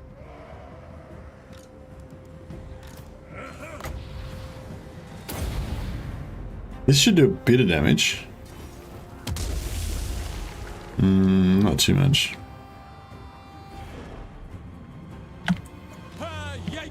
Yeah, we just have to be very careful of the shit. Yeah, maybe we'll pull out. Just don't want to get anywhere near these fuckers. I'm in. Onslaught. Yeah, as long as those sirens don't come out, then I think we're okay.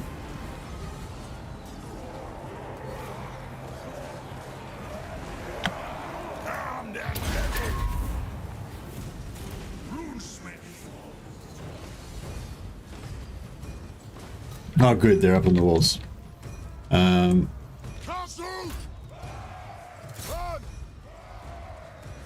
basically we just kill these sirens and then we can just mop up everything else. No problemo. Okay.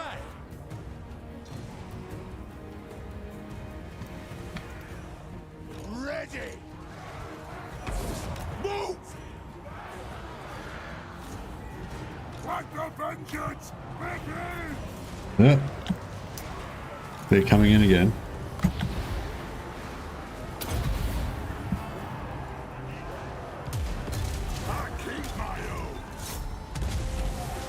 Oh yeah, nice. The human bomb went in and just fucking wrecked them. That's good. Alright, we'll just take them out. Alright, cool. Done deal. I think they're pretty much fucked now. Actually, we go up on the walls and kill them up there.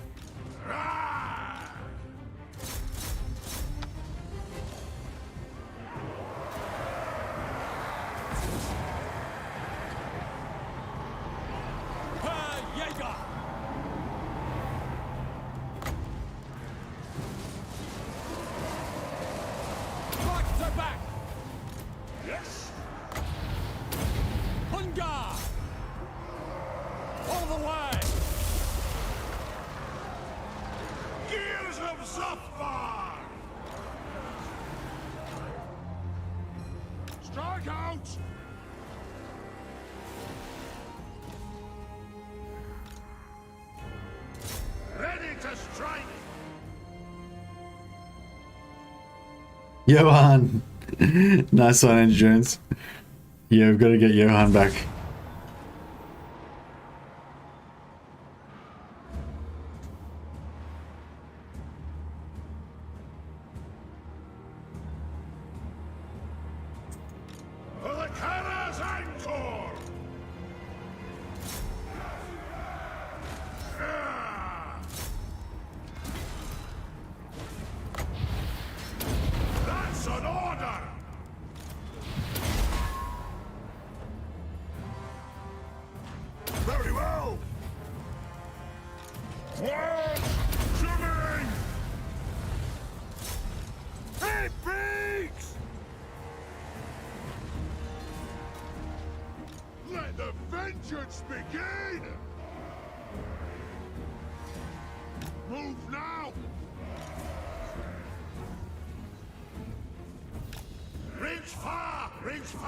Right, I think we just about got this done.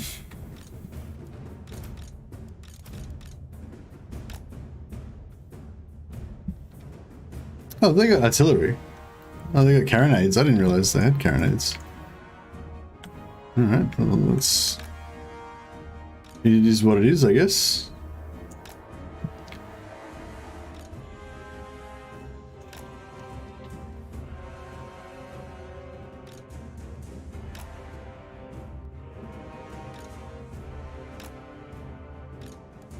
Yeah, they did. Cool, cool.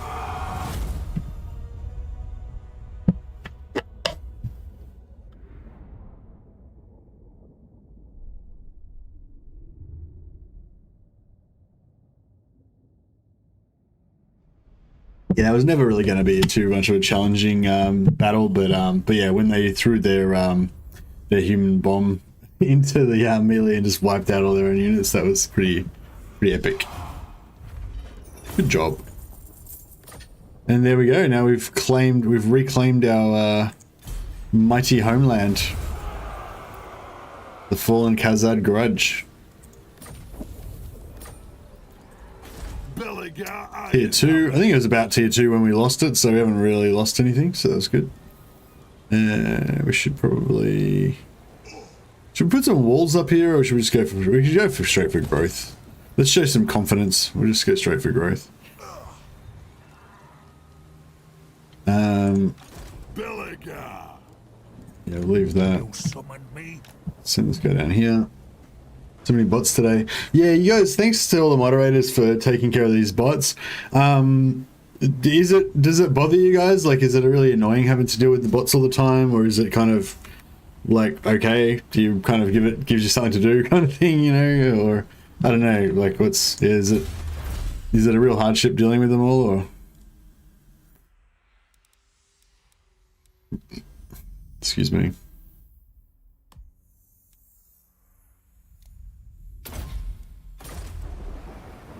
Do Aussies celebrate Christmas on the 24th like us Germaniacs, or 25th like the rest? No, we said we are on the 25th. We're an English colony, Erstein, so we do everything the same as the English, pretty much.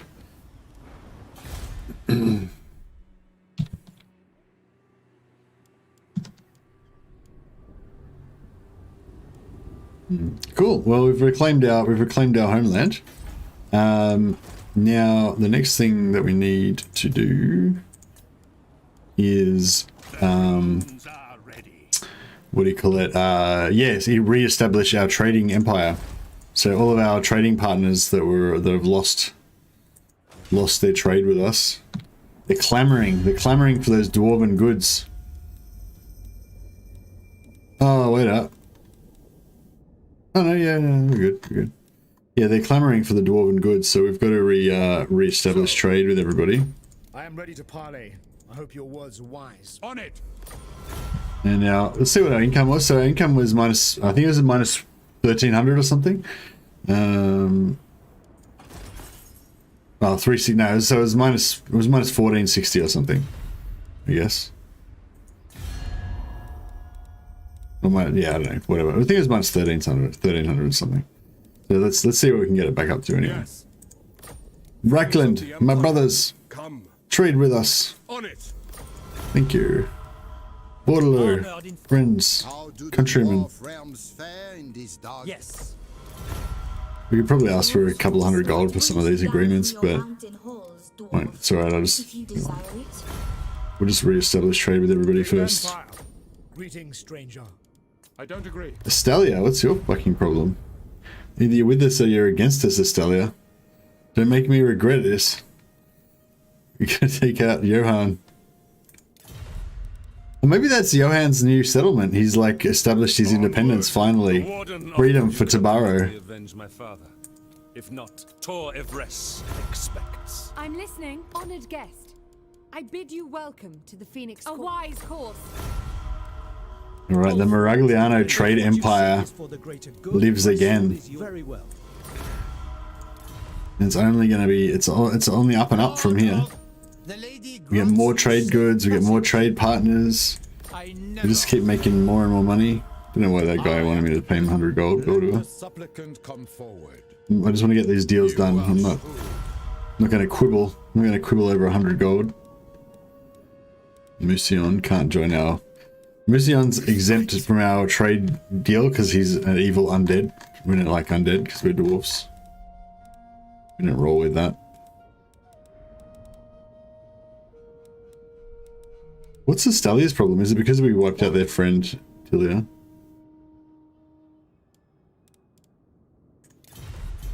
Not too sure. Oh wow, we're still like, fuck, we didn't get fuck all out of that.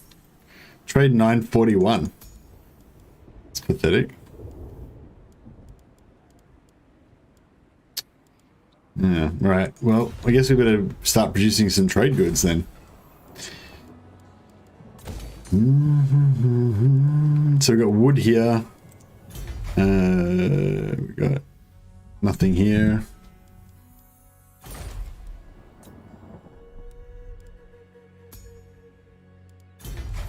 We got furs, I mean skins there.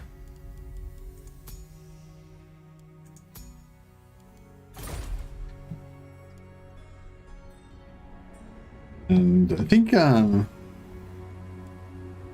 pastures, oh yeah, we can't trade pastures. I got wine here. We get Sato and take Sato's over.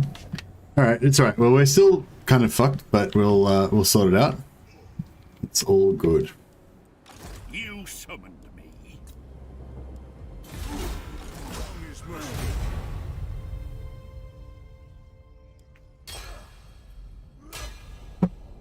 Belegar, founder of the Hanseatic League. Trade for your life. That's right. No, it's one click to ban them. Okay, cool. I mean, they're not real. I mean, honestly, they're not the worst bots anyway. Like, at least the good thing about these ones is at least they're sort of unobtrusive. It's sort of worse in a way because they're kind of sneaky, you know. But like, you know, there's other ones that like spam the chat with a huge banner with all these asterisks and like gold, gold, gold and crap like those ones are a lot more annoying because you can't like actually the chat can't function anymore. You can't like read what's fucking going on in the chat, you know. So those ones are kind of worse, but.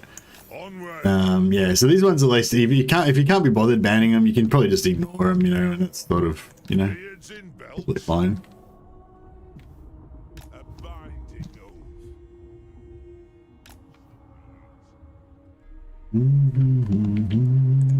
To battle.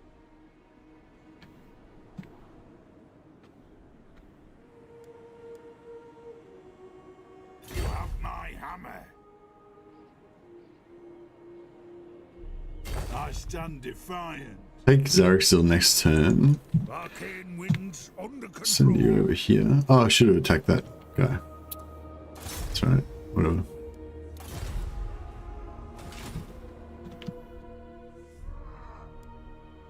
Belegar's will binds me to you. Belegar's will binds me to you. Indeed it does. Indeed it does.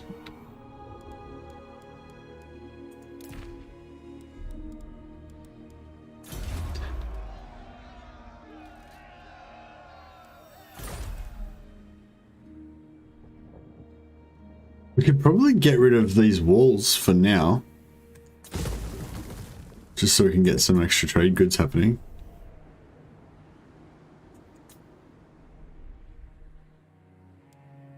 And we've got maxed out runesmiths, yeah, alright. So we can get rid of the runesmith building as well.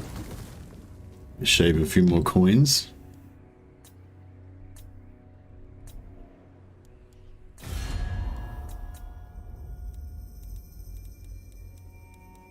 Ready, my kin. The throng of Cadrin welcomes you.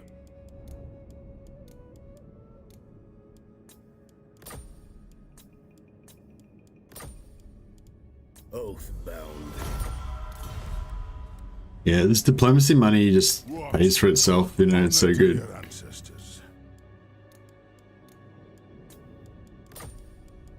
All right. No evil. I serve the Lady of the Lake.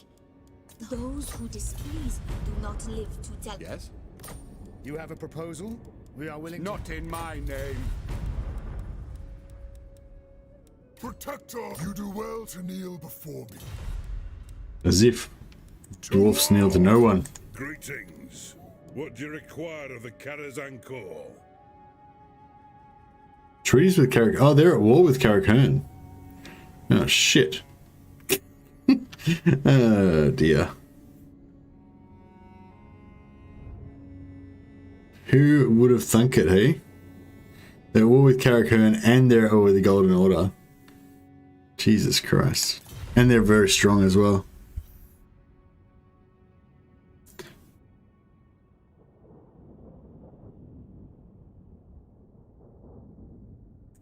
Yeah, we'll get some more Dwarven beer for sure, but it's not super high on the priority list.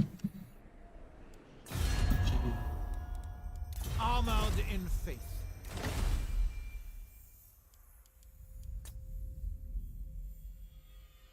Like, we'll make more money from the furs and stuff, I reckon.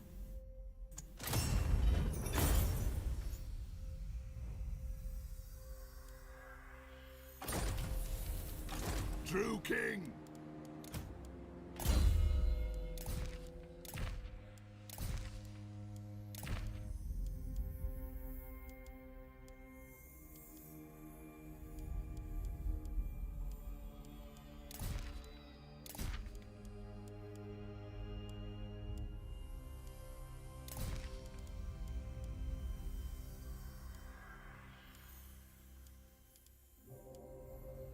Yeah.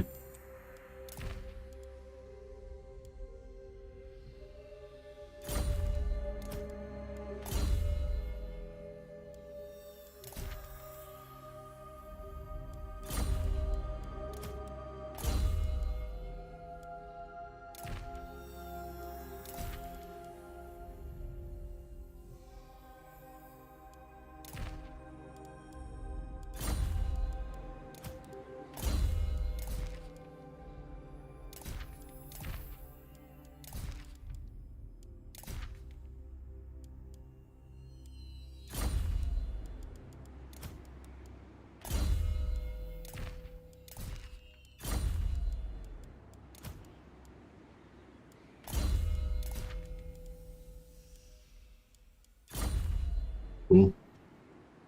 Honor to your ancestors. Indeed.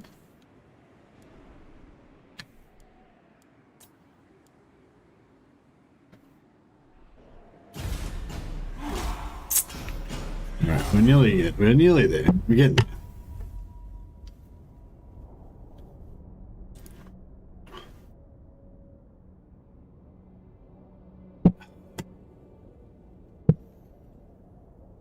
Oh, Agwalin and Reckland.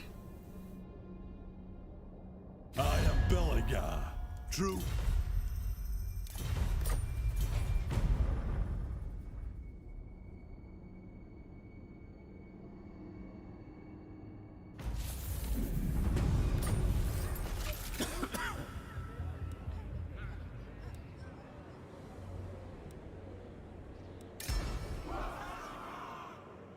A wise direction.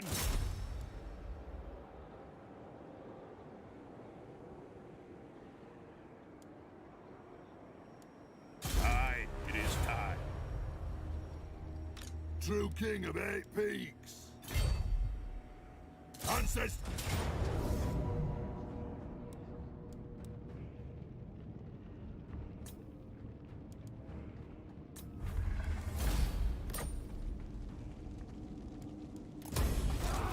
Revenge incarnate.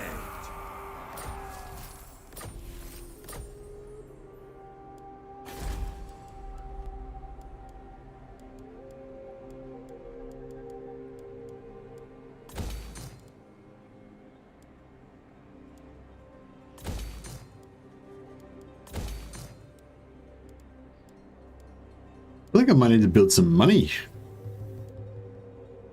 I want to build the engineers building so we can get this extra engineer hero, but we can't really afford him at the moment. So yeah, maybe I should just build money. I don't know. I wonder, do you reckon we'll make more from beer, or no? We'll probably make more from. See, you only get 6 kegs, sorry. Whereas like from this, you get like 20 logs, you know. So you're probably better off just building the. If you want money, probably better off just building the money. I'm guessing. Well, let's have a look. So exporting 11 kegs give us 165. Yeah, it's like 8. It's like 8 gold per thing or whatever. Oh no, sorry, like 15 gold per thing. Per beer. Whereas wood is worth only 10, but we'll get 20 out of it, so it'll be like 200. Whereas this is only like 65 per building or whatever. 70. Yeah, 70, 85, whatever. 90. You get 90 per building out of that, you get probably like 200 out of that. Yeah.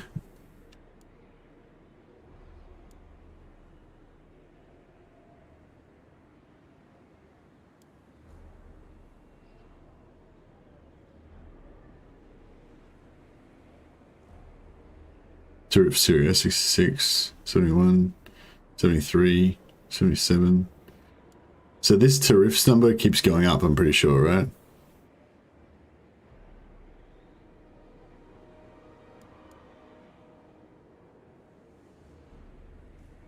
Mass produced beer and beer. Oh yeah, no, we'll definitely get the beer going as well. But I think if we've got a choice of only one building to build, then the money building is going to give us more money quicker.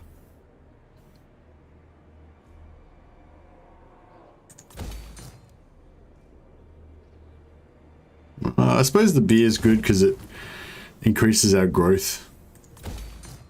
Because if we get our public order up faster, our growth will go up faster as well. Oh, tax province. Bro. You know what helps the money? When you tax the province. I said that I'd forget about that, didn't I? Fuck. I've had that province not being taxed for like how long? Jeez. As I said, this is not the stream to follow as a guide. Made a lot of errors this time. But it just goes to show the dominance of the Dawi race, that even despite all of my foolish errors, we're still dominating.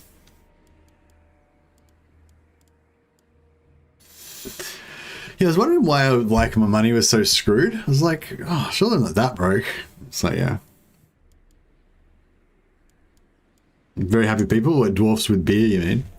Yeah, they love their beer.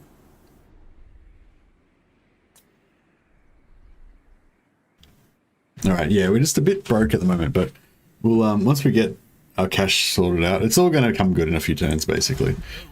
But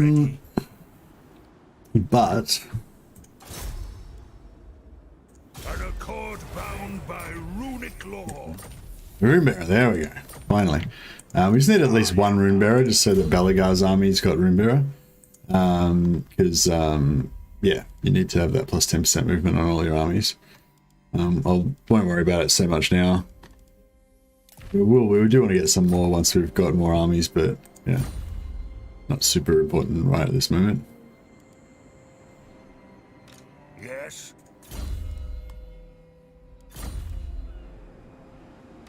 The runes are ready.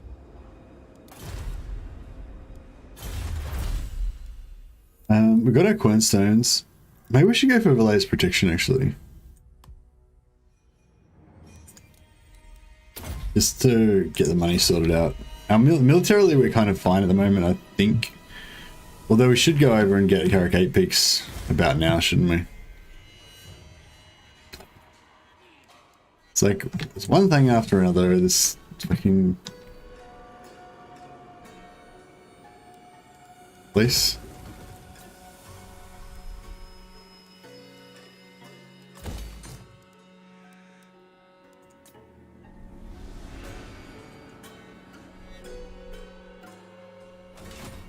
It's alright, well, I'm not going back up there. We can just fight them off with the garrison or something. Stop that. Yeah, the garrison's, I don't know, it's not the best, but I kind of want to put walls up here so you don't have to worry about it anymore.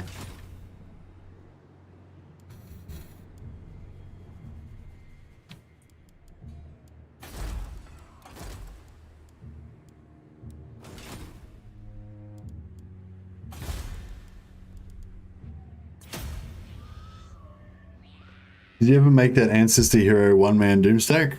Don't really remember that one. Sorry.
Oh, I should have done boost income on him as well.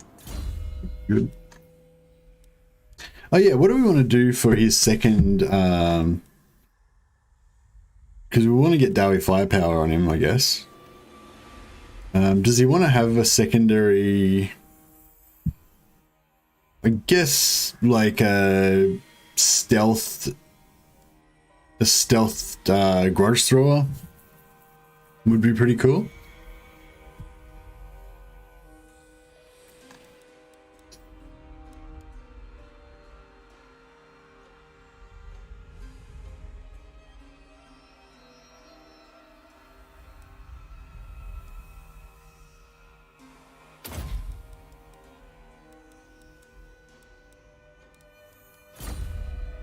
Yeah, what do you guys go for with your second red line, second set of red line units for Belegar? I'm not really intending to put anything else except for rangers, and then maybe later on Bugman's rangers. But yeah, I don't know. Could put something else in maybe. I have the forge fired.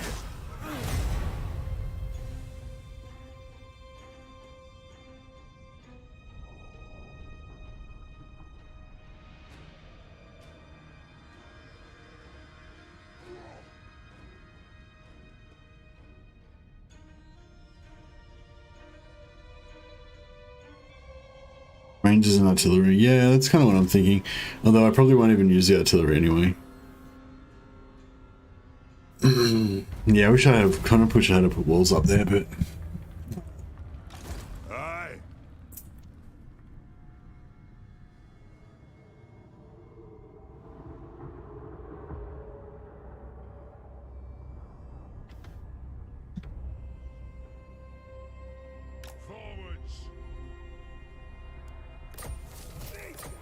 We might lose Karakizor, but I don't think I really care, really. As long as we keep Miragliano, we're fine. And this time I'm not going to make the mistake of... I'm going to make sure we wipe out these fuckers. And wipe them off the face of the earth. Make sure they never bother us again. What?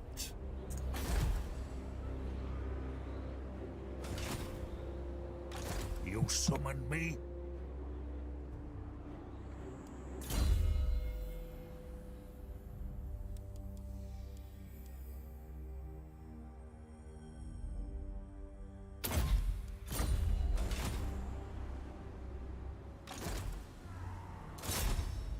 An accord bound by runic law.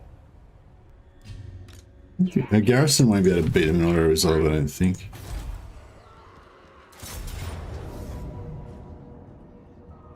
Yeah. I think we could beat them in a fight though, maybe.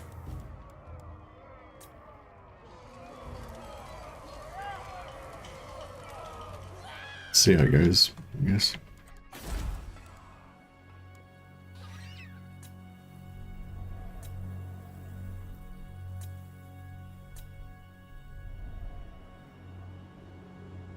I went with Rune of Disguise and Flame Cannon. I got 2 as Confederated Belegar and completed Fulgrim's 5 battles as Clan Ocean. What's the range on the Flame Cannon? It's fairly short for artillery piece, isn't it? Belegar's will binds me to you. Moving. Fine. This way looks better. Rune of Swift Stride.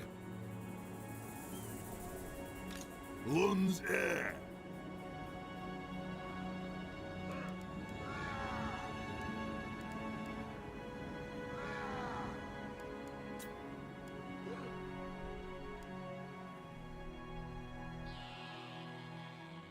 I wonder if we could break our agreements with Karakhan and Solent.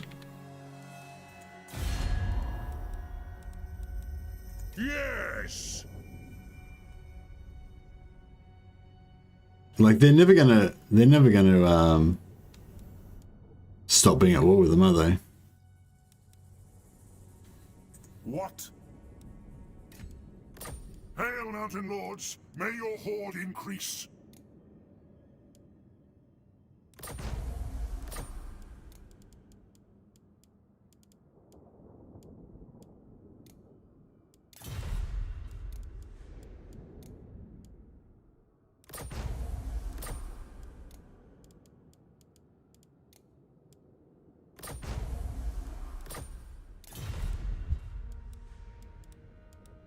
Hmm.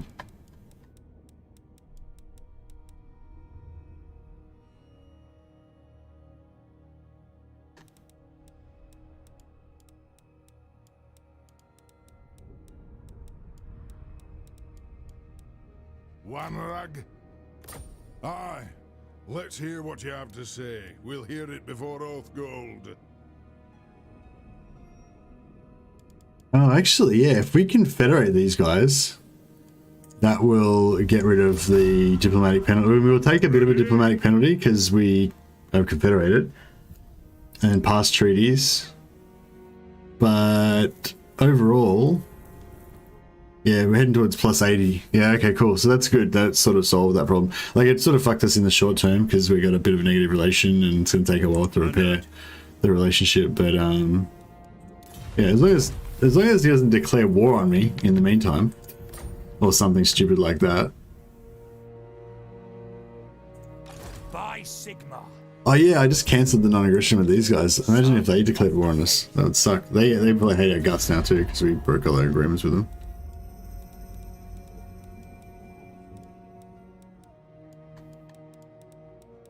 Solend, yeah, Solend's not too happy with us. But they've got 2 wars already, so hopefully they're not going to mess with us.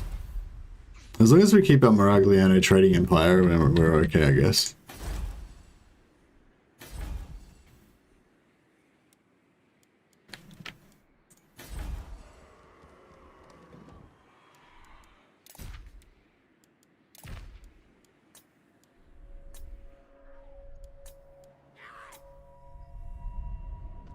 Oh wow, we've got... What the fuck? We've got Mount Squighorn. Shit. Oh shit, the dwarves are really about to get fucked. They've only got like a couple of settlements left. Master of runecraft. Hmm. Time for a reckoning. Shit. This could be a bit of a mess.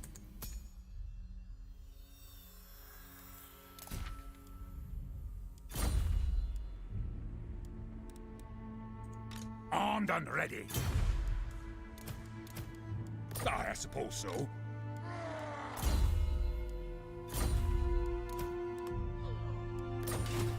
Rune Lord.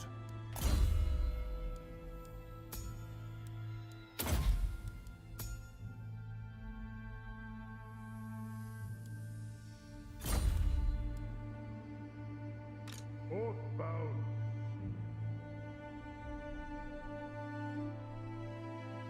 Well, I don't know, it's weird. I thought he was like really strong a second ago.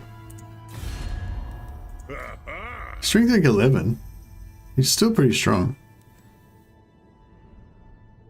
But he's at war with Grimgor, and Grimgor's like... Oh, actually, where is Grimgor? He's not that... No, he's not doing that well either.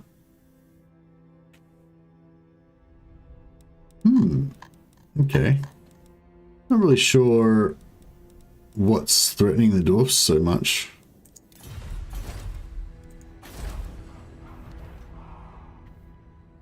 My anger burns bright.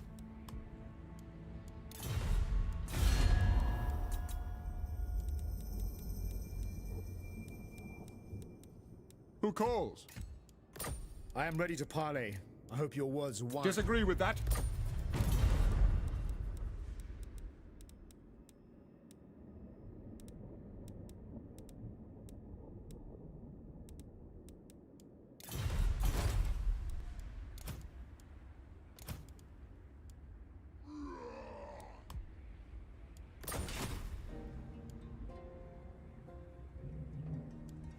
Yeah, dwarf artillery tends to be really accurate, which is quite good. I answer to clan and hold. Let us begin.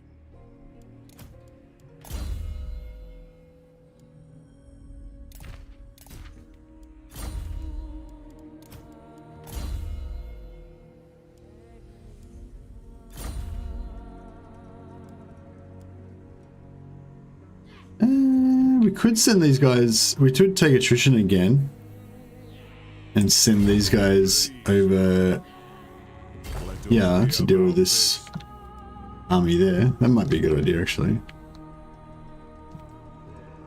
Grudge bearer. We'll take bankruptcy attrition, but we shouldn't really need our full health to be able to take out these guys. Do a Molder, this is Total War. Molder, this is Total War would be pretty cool, kind of, wouldn't it? But I don't know, would it be hard? Because, like, you'd go up to the dwarves first, so nothing would change with the dwarf battle. No one else would be able to interfere with that, really. But Kislev might go after you if you this is Total War them. Can you defend against them with the siege?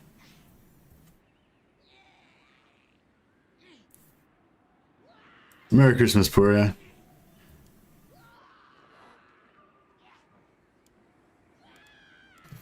Yeah, alright. I think we'll take the attrition again. Just one turn. Make sure we're taxing all our provinces now. Yeah, good.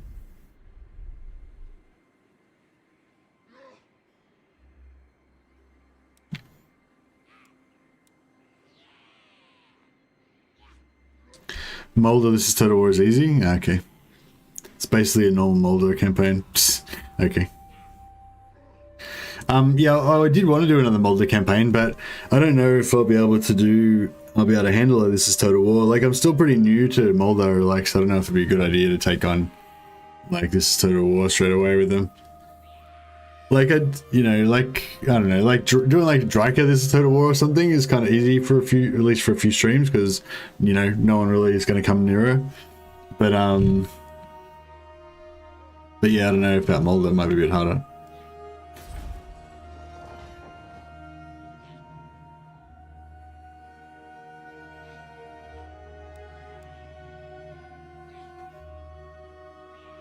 I don't really like this is Total War campaigns because you can't confederate. Confederation's like my favorite thing, you know.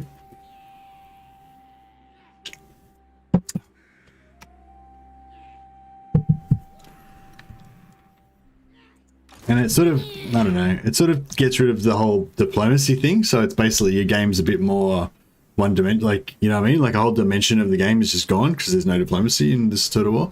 Well, there is sort of, but, you know, no proper diplomacy. So it's sort of, you know, just objectively worse than a normal campaign in terms of variety and fun.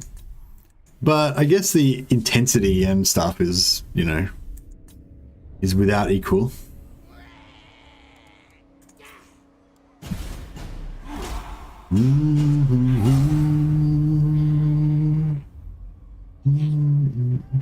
You can confederate when you meet them, or if they like you enough while you're at war. Oh yeah, I suppose that's true. You could do you could use the like war exploit to make them to bribe them to like you and stuff. Yeah, you could bash confederate them, couldn't you? Yeah. Fair enough.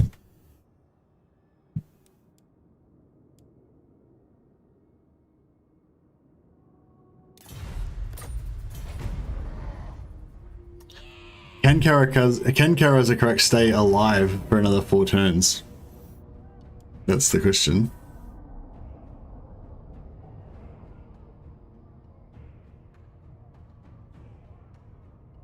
Am I going to do better in auto resolve?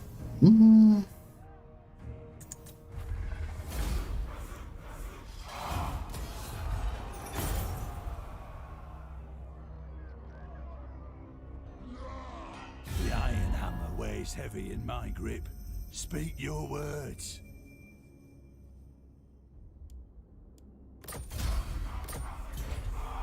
Wood Elves declared war on me, but I mean, normally when the Wood Elf minor factions declare war, they don't really do anything about it, you know. Mighty Lord, the wisest amongst them will know that fate is on your side.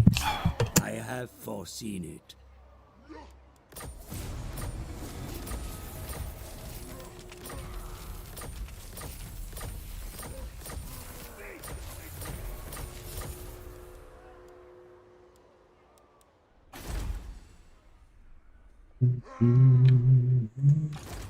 It's cool that we didn't have to take attrition.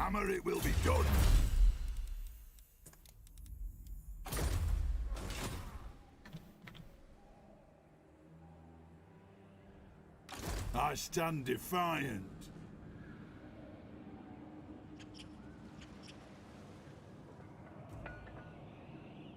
For the dumb.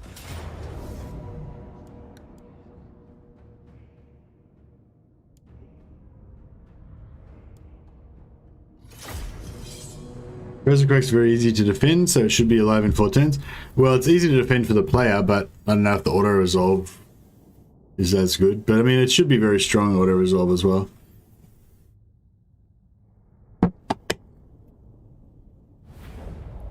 I doubt it's going to be tier 4 though. So that's a bummer. If we could get some tier 4 from somewhere, it'd be nice.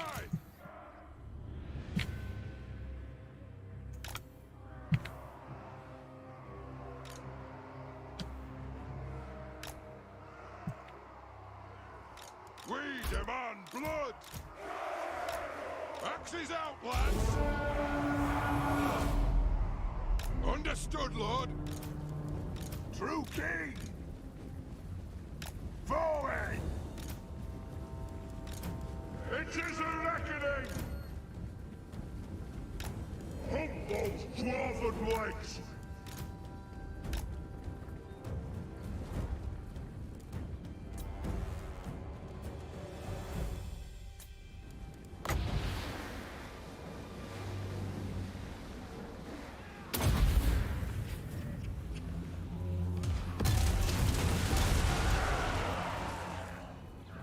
Align them. Kazukan Kazukita! I approve!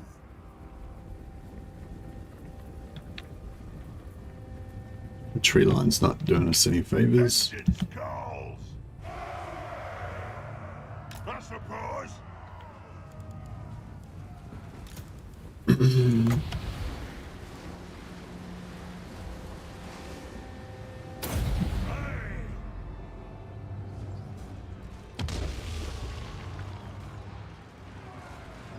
Zulrika!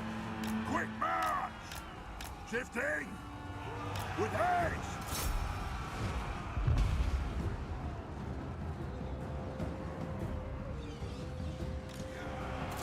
Oh, baby!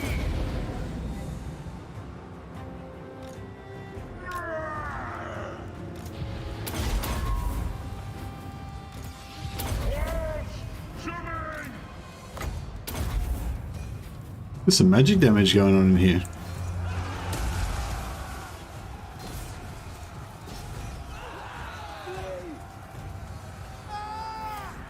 You know, maybe Katrina Scott did it like a siphon, death siphon or whatever.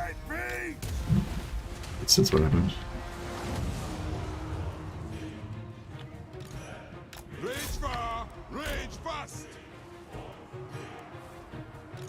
Belegar Iron Hammer! If you insist! Battle ready! Move!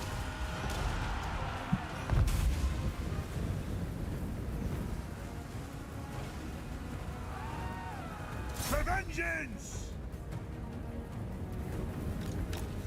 We are relentless! Dwarven firepower. Indeed, it's dwarfs, not dwarves. That's true, it is. Unlike Games Workshop, I know how to spell. Lol. True king of air beings! The gods have abandoned us! I keep my oaths! Ready to fight! Scorf! Advance! Gone quickly! This instant! I suppose we can leave them alive. There's no real reason to kill them all. The clans unite!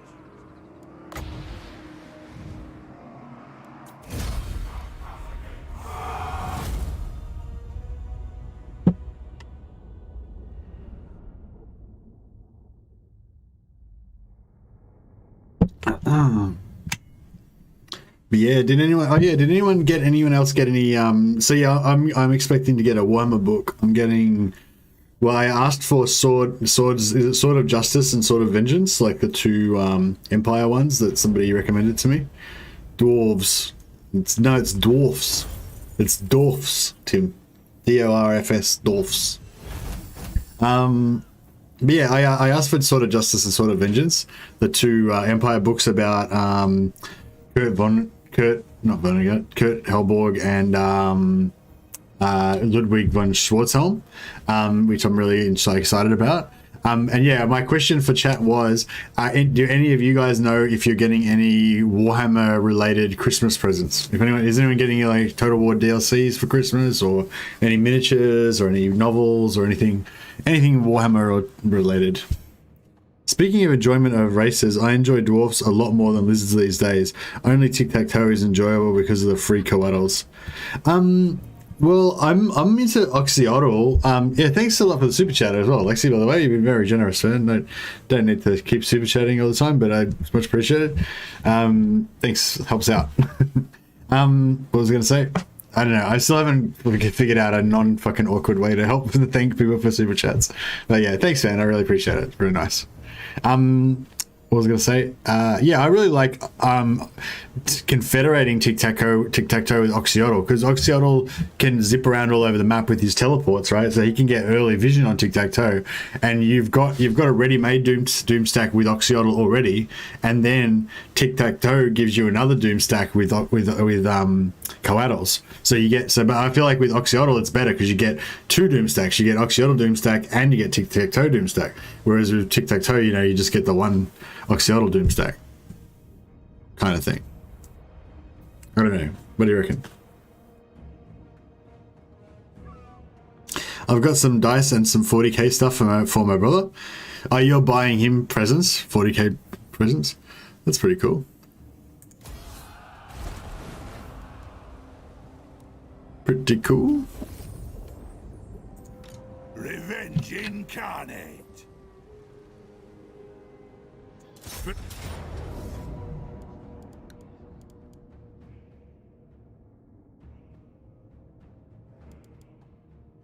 What? How come there's reinforcements? There we go.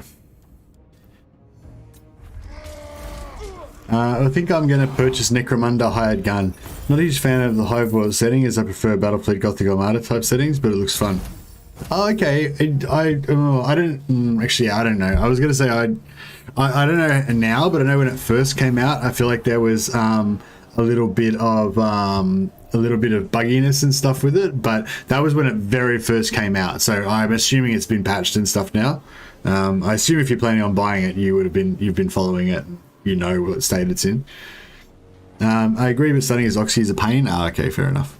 Yeah, he paints and collects 40k, mostly Orcs, Marines, and a few oddments like Praetorian Guard. Oh, nice.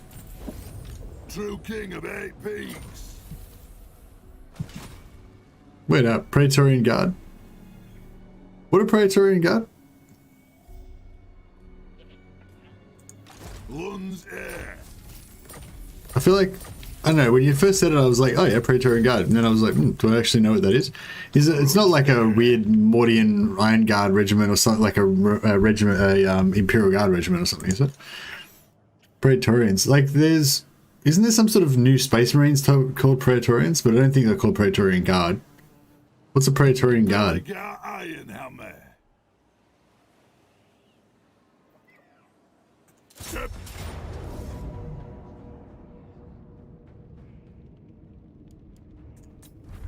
They're based on 25th Foot Zulu War stuff. Oh, the red coats with the pith helmets. Yeah. No, I have seen them. Yeah, they're cool. Oh wow, okay. He sounds like a dude. He sounds really cool. Yeah, your brother's a legend. Like if you had have said, Lord of the Angrund. Yeah, if you had have said, oh yeah, I'm getting some stuff. I'm getting some paints from my brother. He collects Ultramarines and he's got like Ultramarines Blade Guard and Ultramarines Tyrannid Wars veterans and shit like that. You know, I'd be like, cool, all right, You know, but yeah, you know, he's got Marines, he's got Orcs, and he's got Praetorians. Like, the Praetorian Guard means that he's legit, you know. That's like his like legit hardcore fan card. You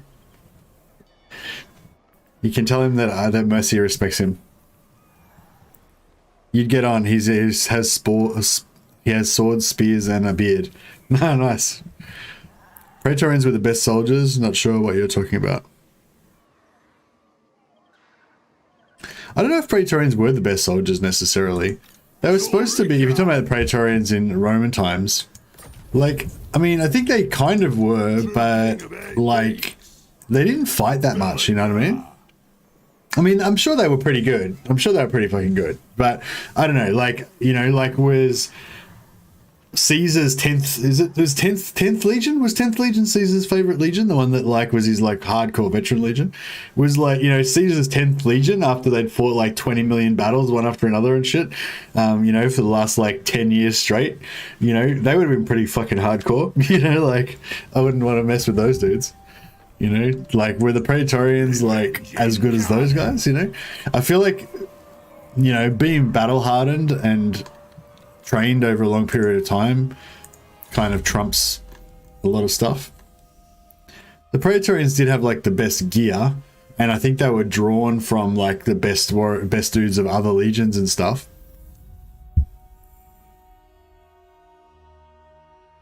Praetorians fought a lot. They're all veterans who served at least 20 years active duty. Yeah, but they were pulled from like other legions, right?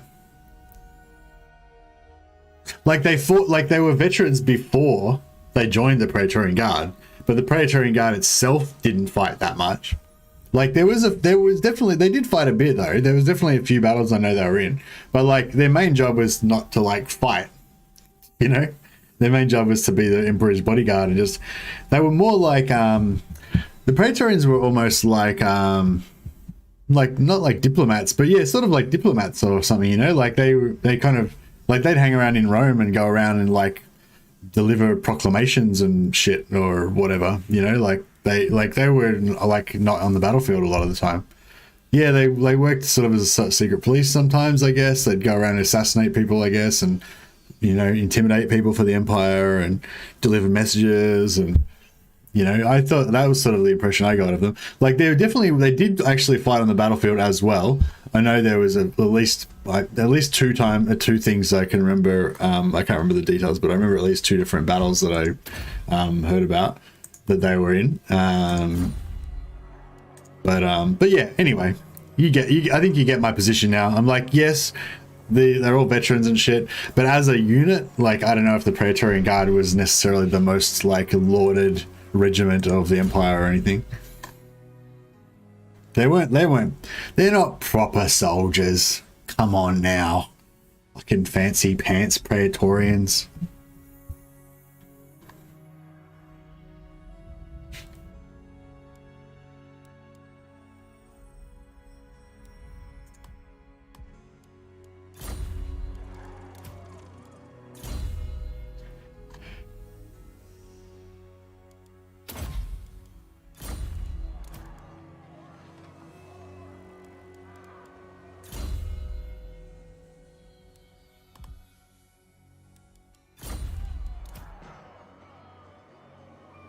The Praetorians in 40k are cool. They're kind of like the South African, they kind of, yeah, like the Zulu Wars and stuff, those dudes, yeah. Rise, son of Rome, basically killed off Praetorian guards like they were cattle. Yeah, I don't really dig those type of games that much. A mate of mine played it, but I feel like also I didn't really like the way the armor and stuff was represented in that game. It kind of reminded me a bit of like the way the armor, like, you know, like how Achilles' armor is in Troy Total War and stuff? Yeah, it's just a bit too sort of fantasy stylized version or something. Fucking hell. Gotta go back and deal with this rebellion now. The runes are ready. It shall be done. I don't want to do it. I don't want it.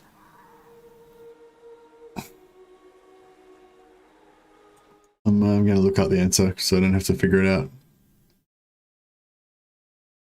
They're just in uniform, very like Victorian British Empire. They come from a hive world. Yeah, nice. Yeah, no, I mean, I like respect. I totally respect that he goes for like a cool like off the beaten path like Imperial Guard unit.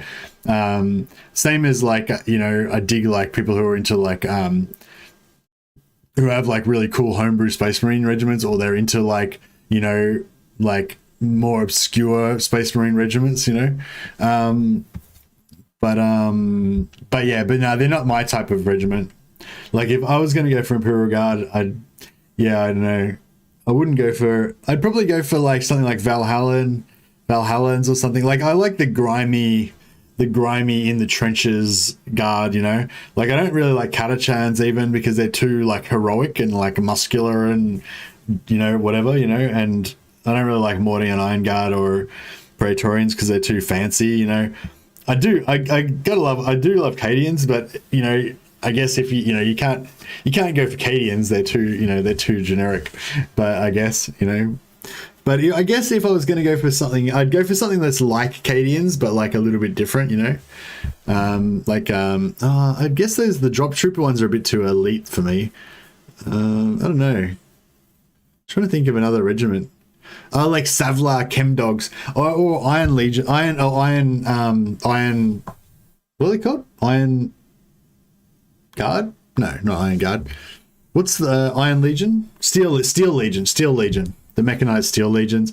Yeah, Steel Legion or like Savlar Chemdogs or something like that. Like one of the I don't know. I know Death Corps of Krieg actually. Yeah. If I was going to choose a regiment that was my favorite regiment, it would be Death Corps. It would be Death Corps for sure.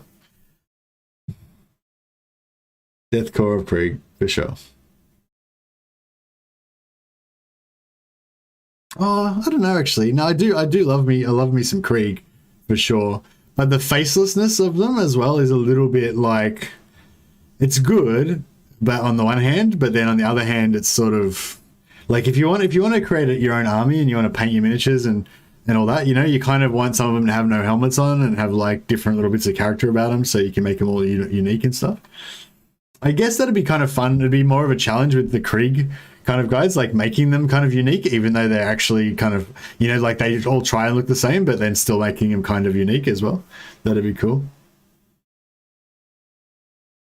And you can have like your super heroic captain, number 33476. Like that's his name. Anyway, what am I doing? Sorry, I've got to solve this. Can somebody solve this riddle for me? Fuck, I better look it up.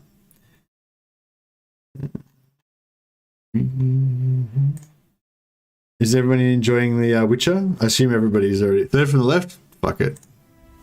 Oh, wow. Good work, Dash Dash. Look, I'll have to give you a rename after you, after that.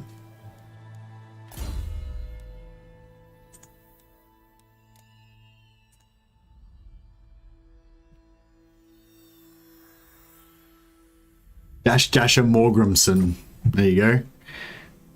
You can't do those? Oh, yeah, I just looked it up. I was just looking it up. I was going to just, get the answer, but...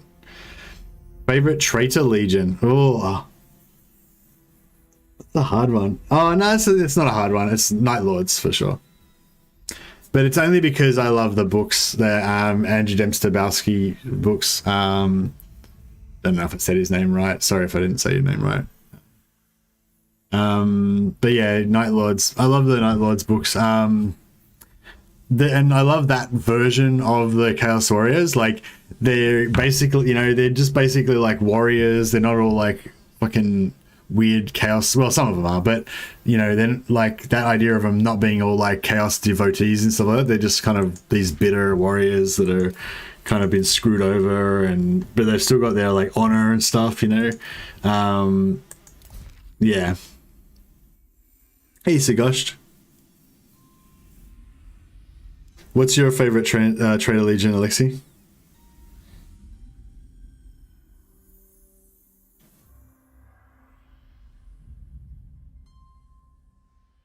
A captain who was promoted enough to annoy his commander to name him John. Lol.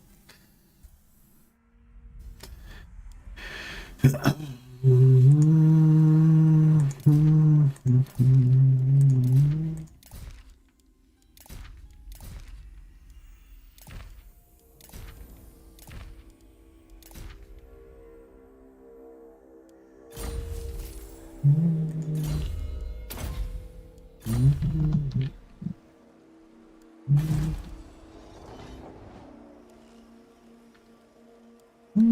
could.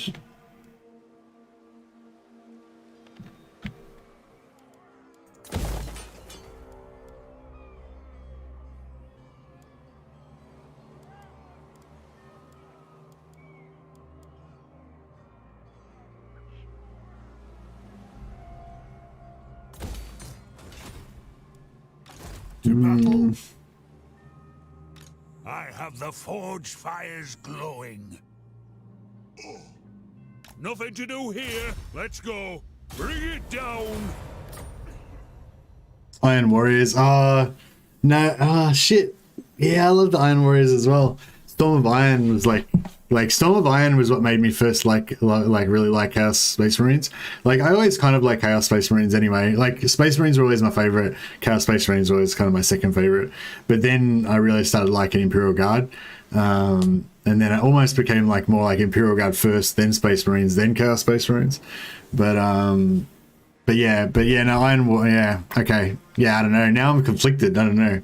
Iron Warriors is one of my favorites as well. For the same sort of reasons as well, you know, they're not like one of those like real chaos fucking races, you know what I mean?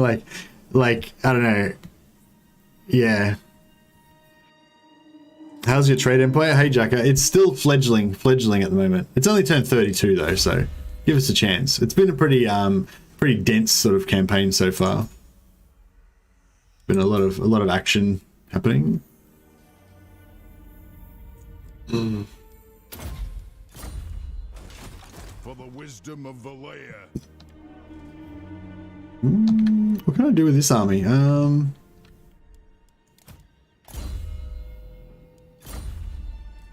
Forwards. Yes. Anad? My axe thirsts for war. For clan honor. Got then. Using guild roots. Ready.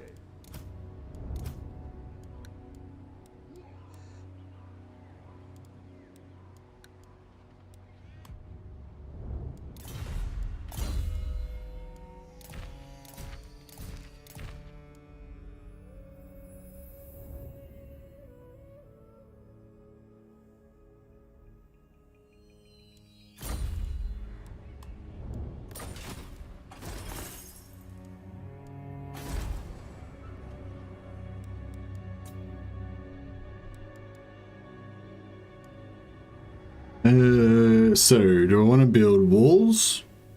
Do I want to... Hey, Ringo. Thanks for all the great content you've provided over the months. Oh, thank you, Ringo, and thanks a lot for being such a great supporter of the channel and, you know, and turning up and watching. Thanks for watching. Thanks a lot, and really super generous of you. Appreciate it. Merry Christmas.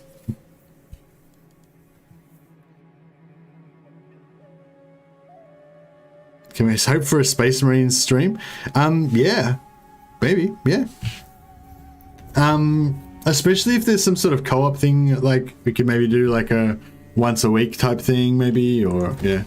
Because in Space Marines 1 there was like a co-op kind of PvE sort of campaign type that you could do against the oh shit, we got another rebellion here. Fuck, I just like got rid of my army. God. Oh, fuck it. Maybe I should just build some walls here because it looks like we're just gonna keep getting rebels.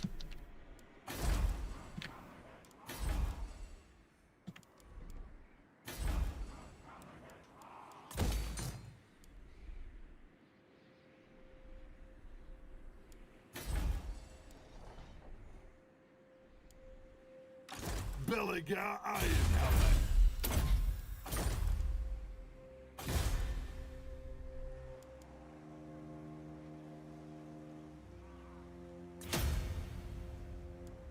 I'm gonna remember to start taxing Miragliano again as well.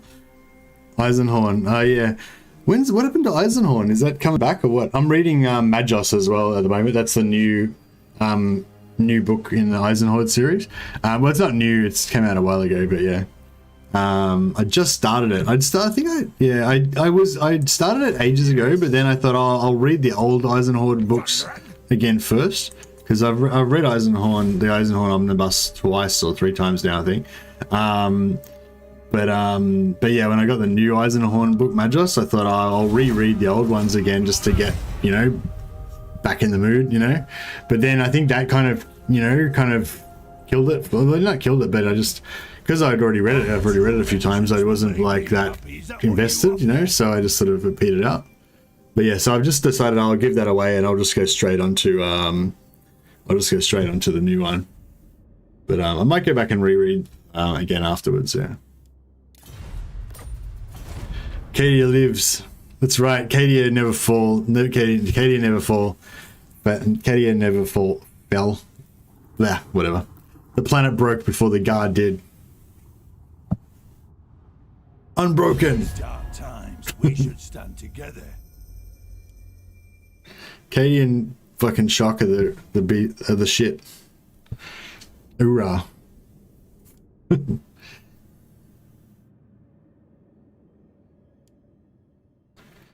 Yeah, no, I do like me some Cadian.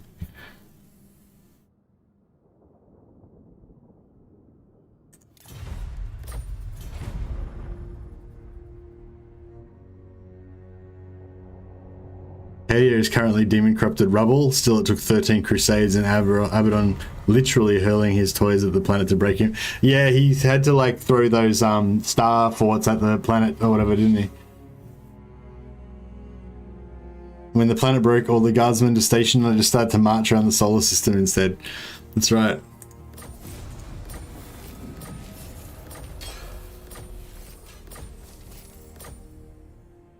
One rag. Yeah, I love that. I can't remember, what's the name of that Cadian book where they talk about the whole like unbroken thing. Basically, like in Cadian like combat parlance or whatever. You know, they'll report in unbroken, you know, and you know, so the commander will like be radioing ahead or whatever, and they'll like, you know, they'll be like, you know, yeah, all my squad's dead. You know, my rifle's malfunctioning. I've got 4 rounds left for my sidearm, unbroken. And you know, and I can't remember, some other character like asks like, oh, what does unbroken mean? Does it mean that means that their, you know, their morale's still high, their will is not broken, they'll fight on for the Empire forever, and blah blah blah. And it's like, no, it means they're still able to achieve the objective, because they don't give a fuck about any of that other bullshit. It's just about whether they can achieve the objective. They're there to do a mission, and it's like, yeah, that's hardcore. Yeah, Dan Abnett's pretty cool. Dan Abnett's really good at this sort of military fiction stuff of like, you know, getting you firing the blood. Brothers in arms, sacrifice, duty, honor, all that good stuff. Yeah, I haven't read a good one for a while. I think I've actually got another Gaunt's Ghost novel to read that I haven't read as well. Should be pretty cool. Don't mind me a bit of Gaunt's Ghosts. Like, Warhammer Fantasy is good. Like, don't get me wrong, I really love the whole like gothic horror kind of mixed with heroic fantasy, you know, thing. It's really awesome, but it just doesn't have that sort of depth. Like, there's just so much awesome shit in Warhammer 40k. Not that you have to like compare the two of them, but valiant defeat.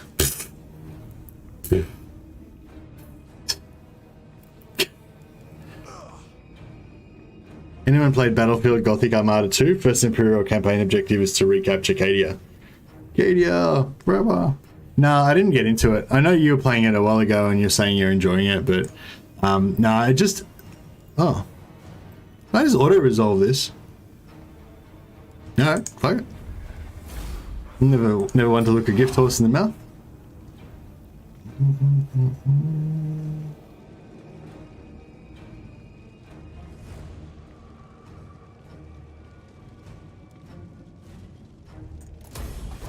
What?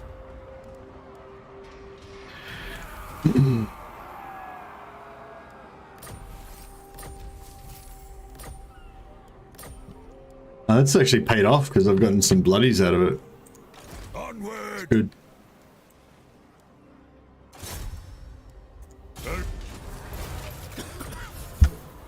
What a dickhead. He just got wounded. Yeah, no, like the thing for me with Battlefield Gothic Armada, I really like the concept of it, and I really like oh, we got a Grundy. Oh, a Valleya. Yeah, I'll have that. Ready to do the spreading. Yeah, they I really like the idea of it. I really like the ship combat. It's amazing. It's probably a good multiplayer game as well. But the thing that really lets it down is that it's got a whole like sort of campaign map aspect to it, like outside of the battles. It's sort of similar to Total War. It's like you go in, you have real-time battles with real-time ships, but in a semi 3D space environment and stuff, and it's really cool. Everything's done right, everything looks right, and it's all good. But the campaign part is really bare bones and really shit, and that just it's you know, it's sort of what's so great about Total War is that the campaign map just gives you this context for all the battles and stuff, whereas I feel like in Battlefield Gothic it just doesn't, you know, there's the context sort of isn't there. It just isn't as fun. You're not as like connected to the world. Yeah, that was kind of my take on it.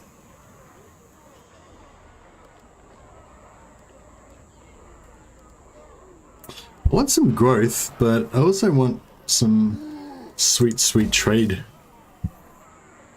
Gotta get my sweet trade empire going. Actually, we should probably just build walls, shouldn't we?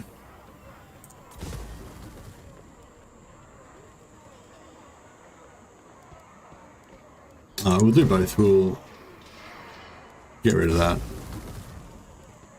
and that.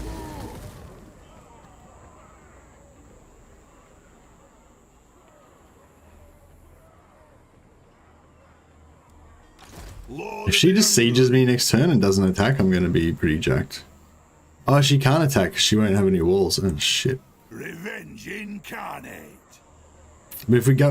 well, it doesn't matter. Either we stay in and she sieges and we don't get any replenishment, or we go out and we don't get any replenishment, because we'll be... Yeah, it'll be an attrition. So, yeah, well, at least if we stay in, we won't get attrition.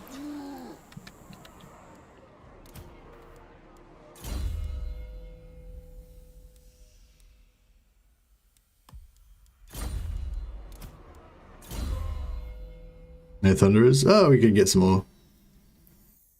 Keep playing because the voice acting delivered. I think one thing I want for 40k in immersion is voice acting. Ah, nice.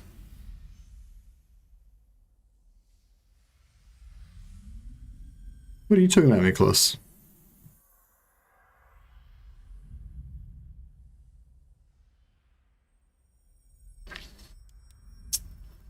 Yeah, no, I really like Battlefleet Gothic. I just wish that they just need to make it deeper, basically, like in the campaign map, I reckon.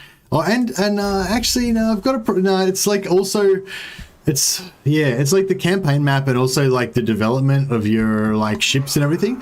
Like you can spec out your ships in certain ways and everything, but the ships they're not really unique. You know, like they're like, I don't know. I can't really remember the names of the things now, but like you might have a ship and you might have it like outfitted with big guns or whatever, and you might have it with a special captain that's good at firing guns or whatever, so you've got it all spec'd to be like good at shooting big guns or whatever. But you could also have like 7 other ships also with the special big guns and also with the special captain or the special firing sergeant or whatever, you know. There's nothing unique about it, you know what I mean? Like I feel like, yeah, it would be cool. It would have been really cool if each ship was like unique and had like its own name and its own like long service history that meant that, you know, it was like a bit, the left hand side guns were a bit dicky, but you know, the forward gun crew is like renowned, like best gun crew in the galaxy or whatever, and you know, like each ship's kind of got its own personality and character and stuff. And also like throughout the campaign, if your ships could get traits and stuff, like Yeah, I don't know. Like, I feel like that's the part that's sort of missing from it. It doesn't have that kind of roleplay human element to it, I guess. But just the fighting is cool. Like, the actual fighting in it is good. Oh, Johan! Johan! Is Andrew here? Johan's back! Johan, he's retaken tomorrow. Finally, glory! We played this other campaign one time where what do you call it? Miragliano got wiped out, and Tabaro just had this little like town here. I mean, sorry, not Tabaro. Estelia just had Tabaro, and we renamed it like the Republic of Tabaro, and it was ruled by Johan, and it was pretty cool. Do you get healing items for Lords and Heroes? Yes, we do. Good point. We should get another one. So yeah, when you're playing dwarfs, the main thing you're looking for is the Iron Warden's Tankard. This item. It's quite expensive because 200 oath gold. You need beer and you need pottery. You can build beer wherever you want. So the key is just getting pottery. You get pottery either from the Border Princes. Yeah, the Border Princes have pottery here, so you can get trade through there quite early. And also, Orion can build the pottery building in his little area here and trade pottery there. So you just try and get trade with both of them. If both of them don't have pottery as well, you can also just go in here and click on pottery, and it'll just go to the nearest place that's got pottery. So you could always like go and conquer Xandri temporarily just to get it or whatever. But yeah, once you start getting Iron Warden's tankards, and then you equip those onto your tanks, and then onto all your other characters. And then they get a whole new level of beastiness, you know, a whole new level of tankiness. So it's, yeah, quite good.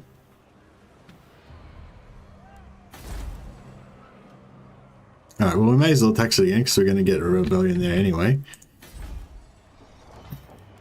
Make sure I'm taxing everything, yep.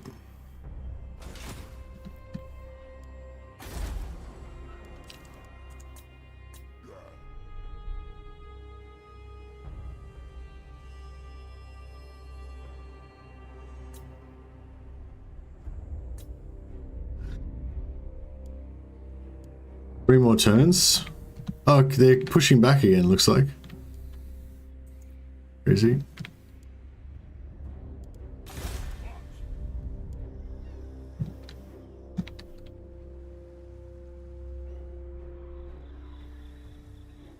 I'm moving. Agreed. I've cast the runes.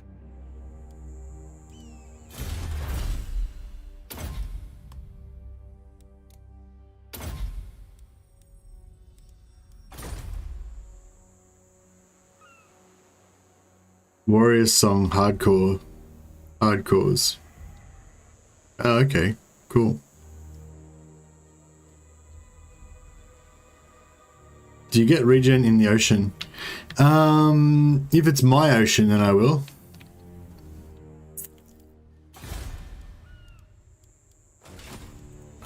It's a good point, though. Let us begin. Grudges will be settled. Fuck, this dickhead's in the way. Summon me if you dare.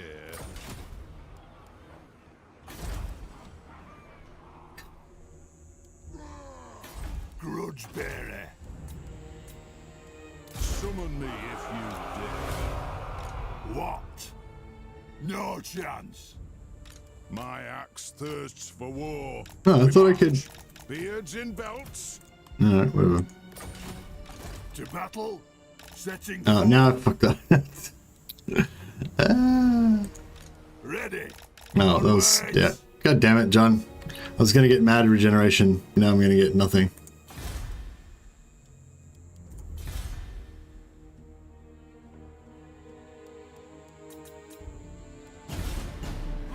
Yeah, that wasn't your fault, but yeah, I shouldn't have moved him out. I kind of knew that was gonna happen, but I don't know. I just hoped it wouldn't.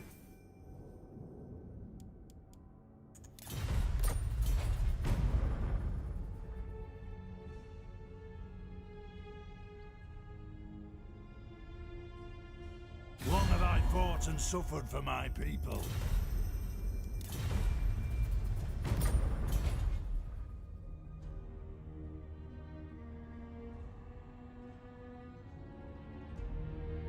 Forget order on Satoza? I'm not sure what you mean.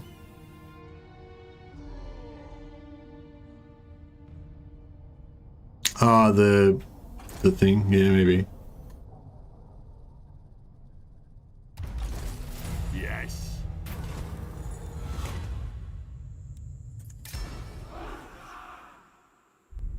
I smell a troll in the mountains, manling. Time to kill or be killed. This part.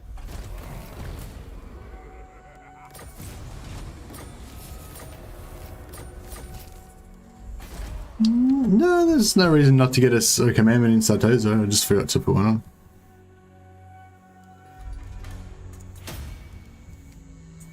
True king of 8 peaks.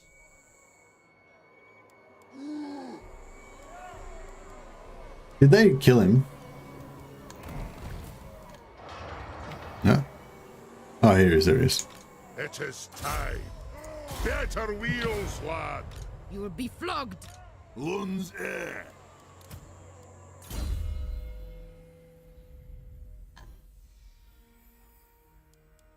Luckily, our dwarves are so tough that even with like 10% health, they can still beat this filthy rabble.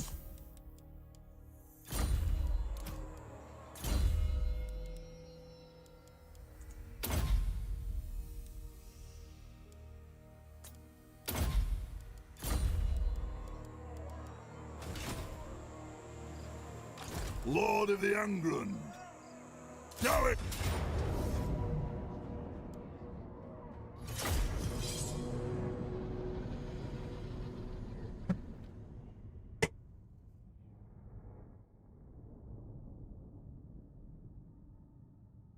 I was just pissed off because I ruined my replenishment on this army. Like this army was stationed inside Satoza, so they would have got like 50% health back if I had just not moved them out. And I tried to get too clever for my own good. I thought I'd be able to get away with the free movement and move me out and back in. But nope. Was not to be. For the High King! The clans unite! Plow through! Satisfy the grudge! Yes! Go! Descendant of Lorne! It is a reckoning! Dwarves your favorite faction? I don't know. Maybe. They're up there. They're among my favorite factions. No, I wouldn't say they're my favorite faction. Like right now, I'm really enjoying them. Like right now, they're kind of my favorite faction. Like today. But nah, like overall, like I don't play them as much. Probably, yeah, probably High Elves. High Elves are sort of my favorite faction, but I find they tend to, the campaigns always tend to be kind of the same because I always play them the same, and they're too easy. So yeah, I think I like High Elves for challenge campaigns because they're really easy, so you can make like challenging hardcore rules and stuff and still be able to do it because they're so powerful.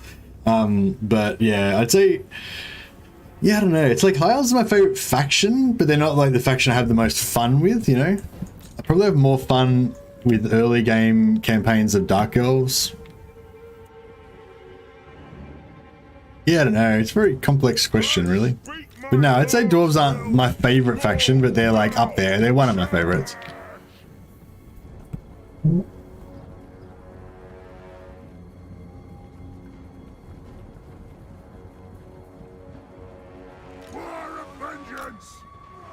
Without delay! Ready! Faster! Come together, lads! Strike out! Shifting! Advance! Going quickly! Going now!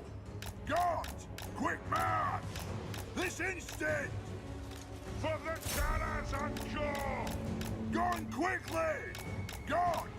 Shifting! Faster! This instant! I'll get my tools! With haste! Forward!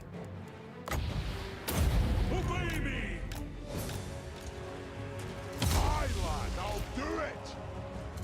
Has it? Attack the Urks! Quick march! To war! Going now! Advance! I'm leaving! Without delay! Aye! Faster! Setting out! Quick march! Favorite dwarf legendary lore wise? I don't know enough about the lore really to know which one I'd like the best lore wise. I know that Thorgrim's a bit of a Chad, like he's like one of those characters like just ridiculously powerful kind of thing, like does like ridiculous feats of heroism and stuff like that, you know. But that's not really necessarily the thing that I'm into, you know. I kind of like more like broken characters, you know, that are kind of like Gotrek's like, you know, my kind of guy, you know. He's got some like shame, some deep shame. Yeah, do we ever find out what Gotrek's like what Gotrek did? Does he ever like spill the beans? He does. You do find out, don't you? Or am I thinking of Angrund?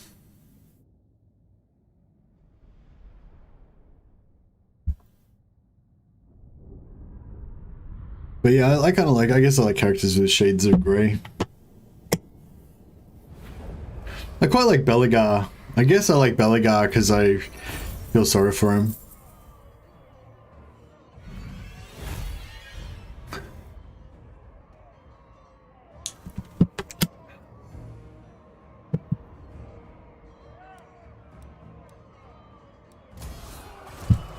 In hell, it's gonna Ernest, you're gonna make this hard for me, aren't you? I'm going.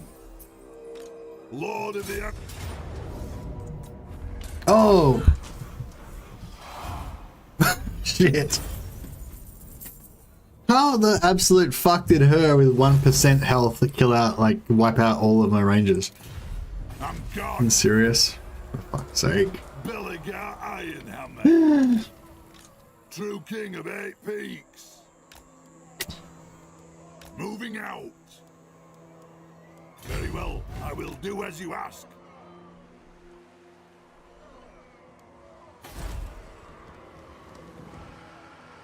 Shrek. Yeah. The fuck? I know, yeah, I just didn't look. I just pressed it, you know, I just went auto resolve, click, and didn't like bother checking. I just didn't expect like she had like literally like 1 to 2% health left, you know. She was like dead practically, and it was like what? Like what did the AI do? Like with my invisible stealth rangers that she can't even see, did they break stealth and run into hand-to-hand combat and melee with her one at a time, allowing her to use the hunger to fucking regenerate herself? Or something? Like what? Like what? Like what? What? What? What was the fucking scenario that resulted in 14 like units of 14 units of fucking rangers getting wiped out in that battle? That was fucking bullshit.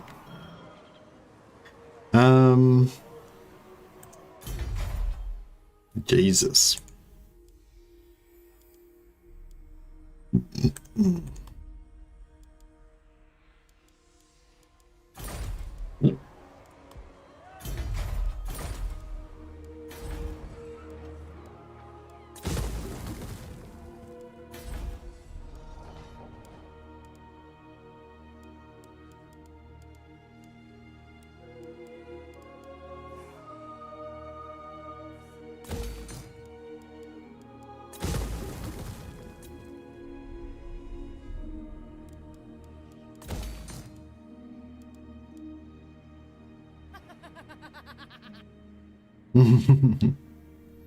If's in the chat, most of the mad. Happy Crimbo, mate. Oh, thanks a lot, Alan Phelan.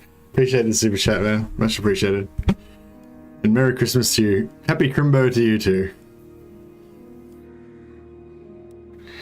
Yeah. Oh, you know, it's cool. Like, you know, we got rid of as long as Masbutter's Mountaineers survived, that's the main thing. This was the only renamed unit in there, so Oh yeah, I did. I've been like, I'd sort of not really making a big deal out of doing renames, but I have done some renames just randomly for certain people. But it wasn't like favoritism or whatever. It was just like on the day. I don't know. But we'll do one for you as well. Here we go.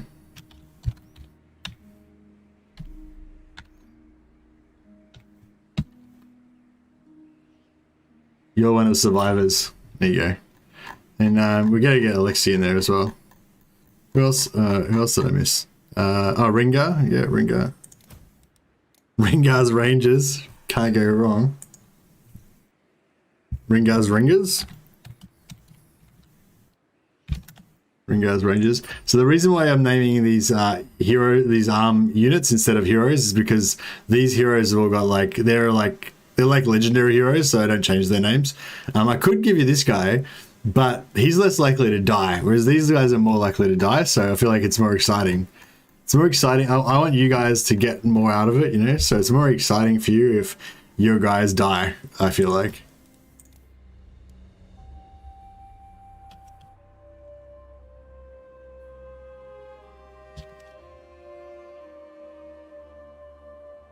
Rough Riders doesn't really work, does it? Rough Riders, I don't know, whatever. It'd be like Rough Walkers, really, wouldn't they?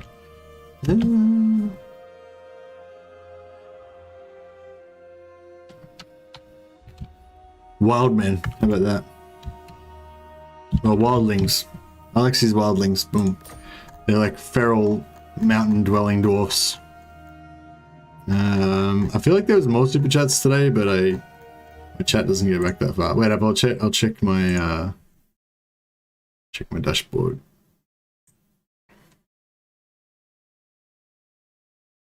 Some of you may die, but that is a risk I'm willing to take.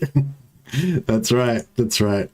That's what we had to have these sort of casualties so we could get rid of the chaff, separate the chaff from the you know. So that was Mercurial. Oh yeah, Mercurial. What was the other one we missed? Oh, did I do Mercurial? You summoned me. Oh no, Dash got one because he was being awesome. True King.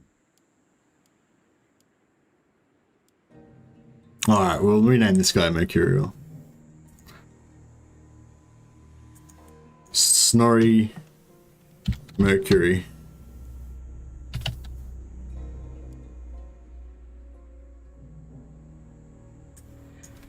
Oh, Mercurial. No, Mercury. Snorri Mercury. There you go, Mercurial. If I get wiped in auto resolve, I'll be pissed. Indeed. I feel like Hermione Ranger is a good ranger name. Yeah, that's not bad. Not bad. I stand defiant.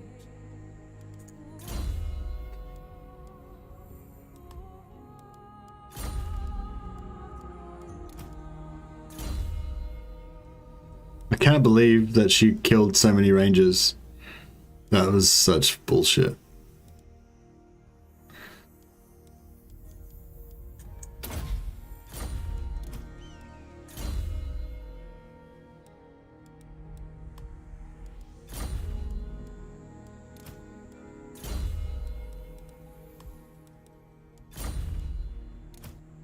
Like how? How does that even happen? Like, I just don't understand.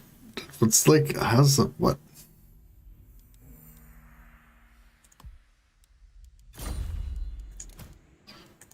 Just don't understand. I should make this guy a grudge raker. I kind of want him to be. No, I guess I should be. Play it smart. We'll play it smart.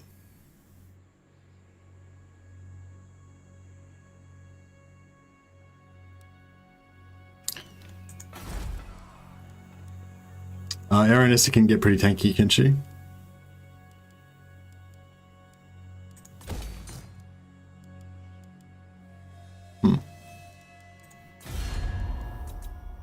To war! Now we from another hold arrive. 'Tis a great day. Nigh. Who haven't we asked for money for a while? I am the... You ask for a boon. Speak. A good plan. Cheers, bro. Just gonna ask the neighbor for a cup of sugar. Ready. Get us through. Arcane winds under control. For clan honor.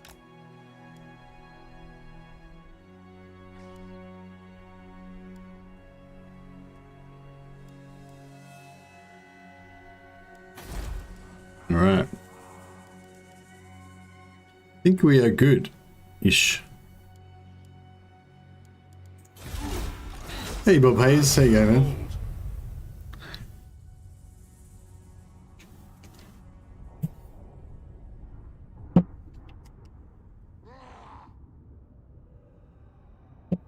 Did I see Mercy name it Snobby Mercy? No, it was named after Mercurial. So it's Snorri Mercury. Named after Mercurial. It's like Eddie Mercury, but he's the dwarf version, Snorri Mercury. He's a bit of a singer. I feel like that's appropriate. Dwarves like to sing songs, like, you know, like working, mining, mountain songs.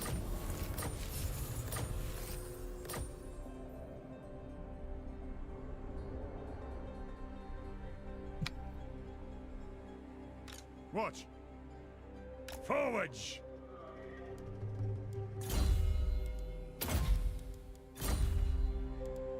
Lund's air. By my hammer it will be done.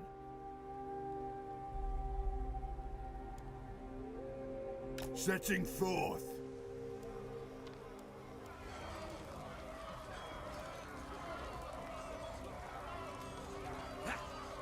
Ancestors hear us. Onwards. Onward. An accord bound by runic law.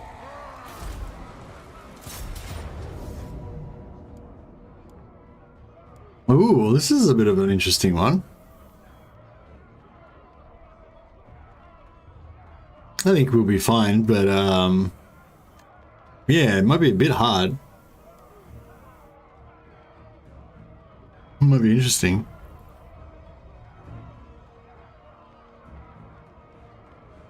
In films, dwarfs can't work without singing. That's true. Oh, I can just auto-resolve. When's that? Auto-resolve never does me wrong.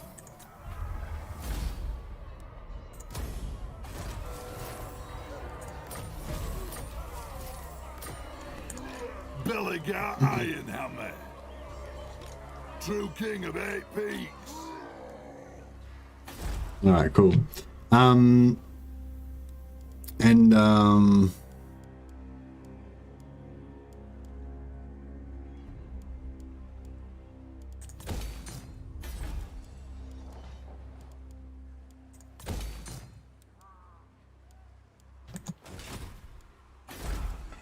Yes, this is gonna rebel, but it's gonna be like vampire rebels, right?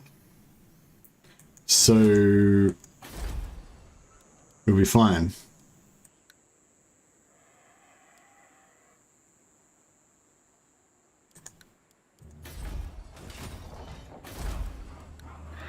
Maybe we'll put it off for one turn, so then maybe these walls will get up before they spawn, which could be good.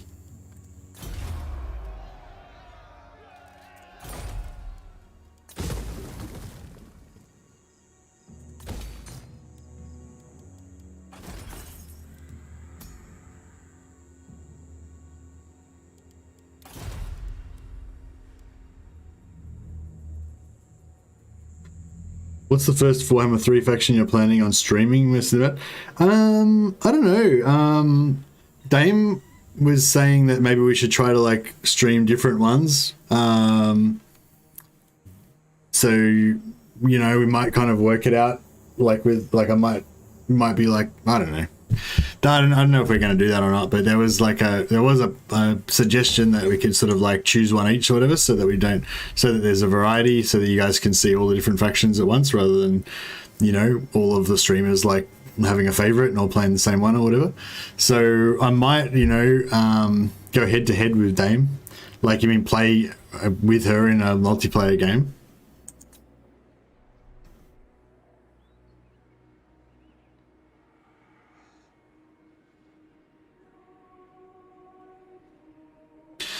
I don't know. I'm not convinced that I like head-to-head. I don't know.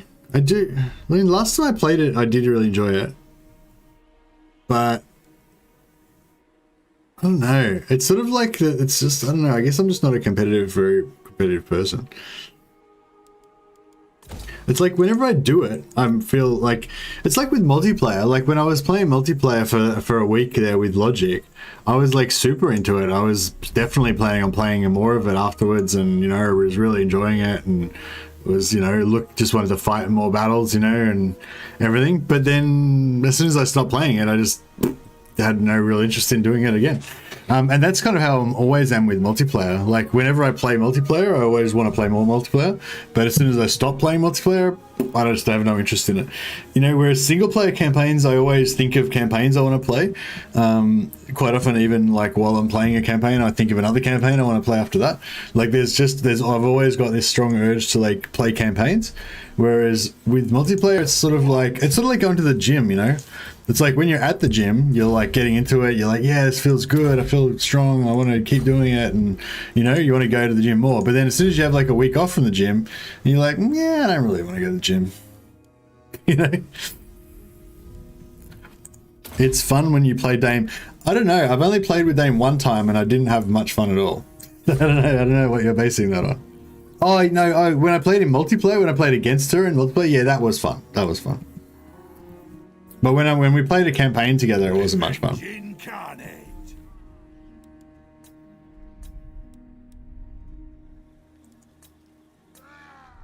Because the other thing is bad as well is like I talk a lot of shit when I play, and I play pretty slow. And if you're playing with me, that's really annoying, you know. So I don't think I'm like a very fun person to play with.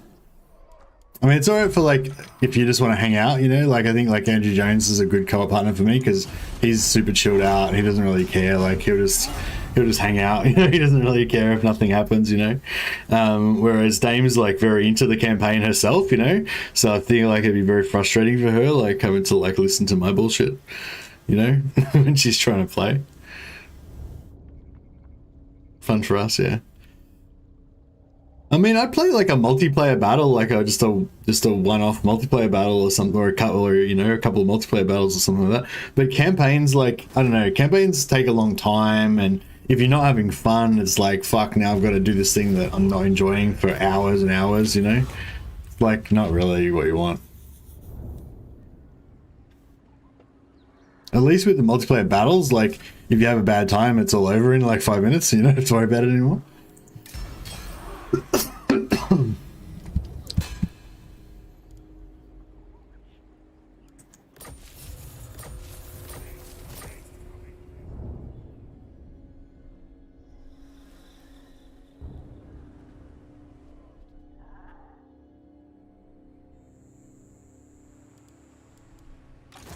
Lord of the Angrund.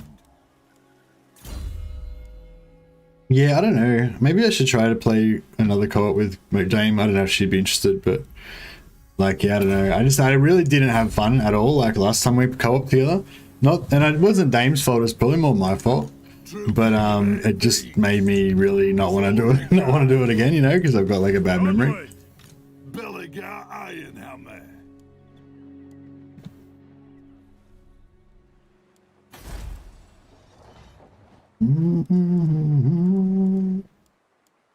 I don't know if I should bother building walls because, like, if somebody wants to attack it, like, they're gonna take it, you know.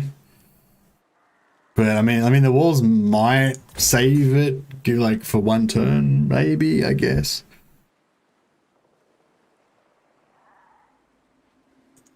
Grudge bearer, setting forth. It shall be done. What's your orders? On your skills, Starwy.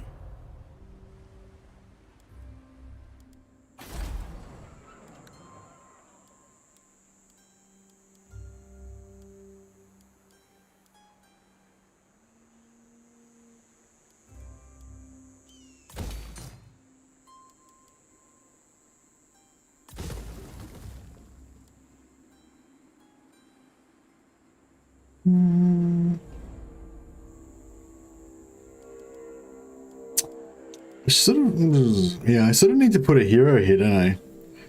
Because I can't really build, no, I can build a slash, right? But it's only +4.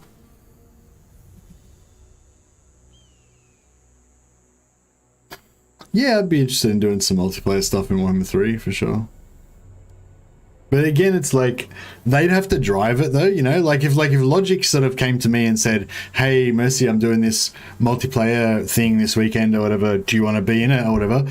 Then, you know, yeah, if I had some free time or whatever, then I'd probably be keen. But like, you know, I wouldn't like, do you know what I mean? It just doesn't like, yeah, I was trying to explain before, like, it's just not something that I think about or want to do, like, off on my own impetus, you know?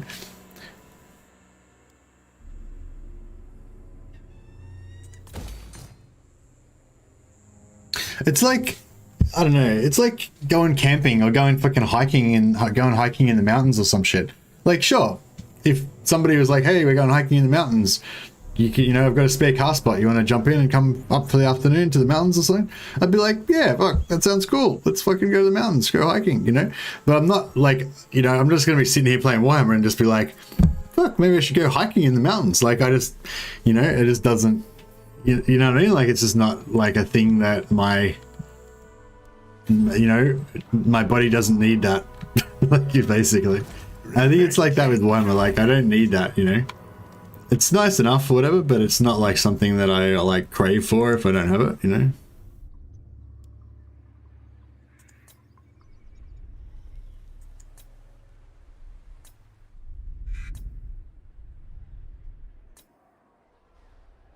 Whereas, yeah, whereas campaign's got that escapism. I think it's like the escapism is what I'm looking for, you know, to like lose myself in the campaign, you know, just in this other world, this other little world and stuff, you know. Whereas, yeah, like multiplayer is a lot more like going to the gym and sparring and stuff. It's exciting, it's fun and everything, but it's like, you know, you just don't feel like getting punched in the face every day. You don't always have the correct level of aggression, the appropriate level of aggression. I hope we can fight these rebels off. We're gonna have an epic siege defense in a second, possibly. I'm kind of looking forward to it. Alright, I think our little empire's finally got its shit together. If Sartosa can fight off these vampire rebels here, I think they should be okay.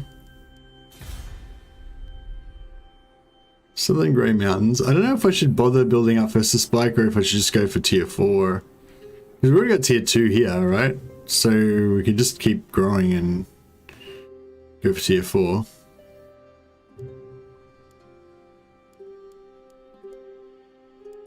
How many more Thanes? We get one more Thane.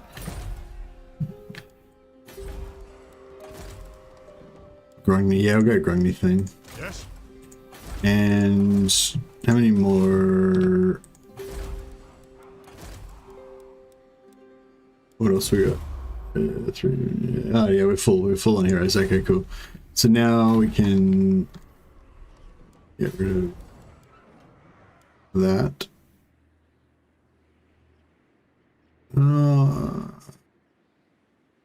Yeah.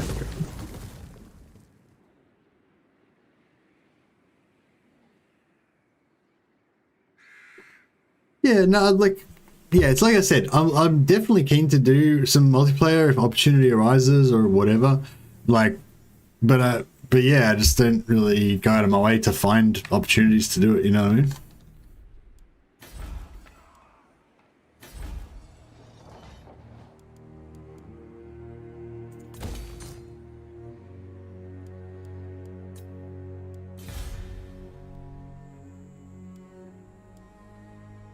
Yeah, well, excuse me. Yeah, I don't know. Yeah, I don't know. It's definitely some sort of psychology thing, I think. Because I know I've got friends who are much more like into multiplayer, like, and they're just, you can just tell like the vibe, their vibe, you know that they're going to be into multiplayer, you know?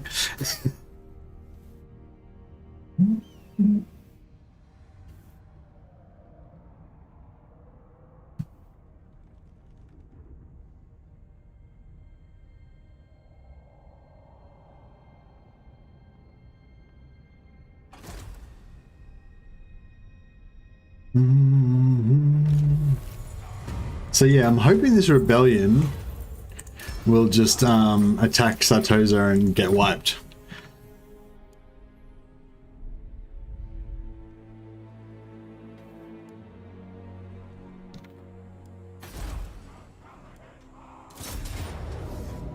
Oh, bro. That sucks.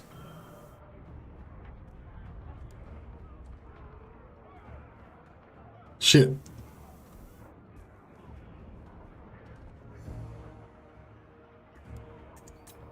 Maybe I should have tried to save it a bit more. Oh well, whatever. To battle?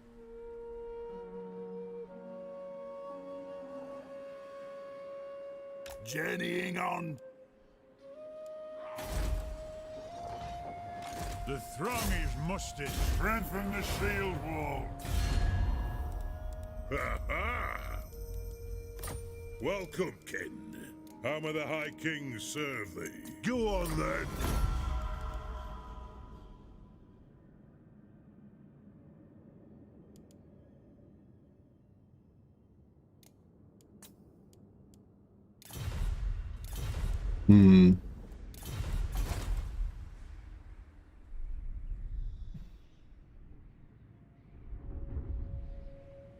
For clan honor. Moving? Yes, let's move.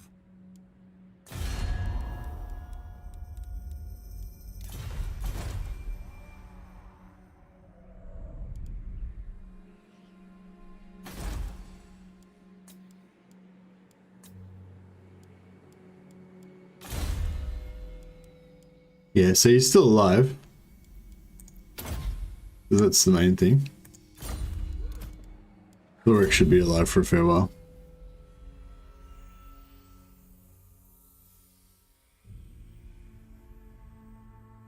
You did get into that multiplayer tournament and you did do well in it. Oh, thanks, man. Yeah, I thought I did really well. I was very happy with my performance. I didn't win it, but I was like, you know, I wasn't like the worst.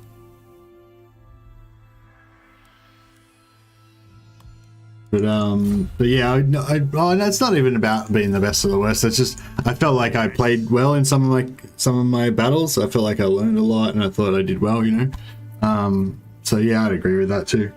But the main thing is I had a lot of fun. It was really fucking fun. But that's just a weird thing. I've always been like that. Like I always really enjoy multiplayer. Really enjoy it. Like I fucking love it. It's good shit. Don't get me wrong. But then when I'm not doing it, I just don't fucking care about it. You know, like that's just, I don't know, it's weird. I don't know. Just it's always kind of always been that way as well. I briefly got into Counter-Strike for a while. Same thing with Counter-Strike. I used to really like doing it, but I never thought about it when I wasn't doing it or like cared about it, you know, outside of playing it. And I got into playing like Dawn of War 2 multiplayer for a while as well, but same thing. It's like I had to really force myself to do it. Once I started playing a few battles, I'd probably sit there, you know, for the afternoon and play a whole bunch of them one after another. But as soon as I finished that session, next time I sat down at my computer, I wouldn't think, oh, I'll play multiplayer. I just, you know, like it just doesn't, yeah. It's weird. I stand defiant. It's only logical. How's your tech tree and tech tree bonus? Hey, tech tree 330%, you know, pretty modest bonus. I haven't really gone out of my way to try to max it out or anything. Haven't even bothered to put all my tech followers on, actually. Excuse me.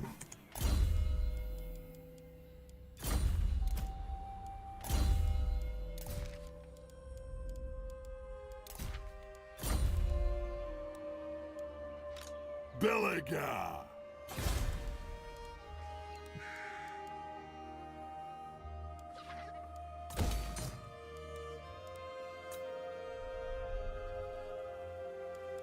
Alright, well, I feel like we should go over and take out Kara's Karak Apex at some point.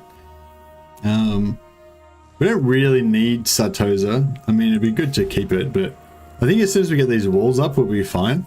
But yeah, just gotta get the walls up.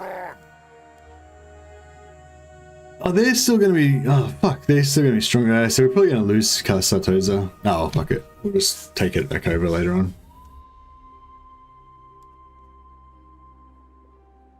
When I play it, I love it, but I can't be asked starting a Caliban campaign. Lol. Yeah, you get it. Aye, my kin, the throng of Cadrin welcomes you.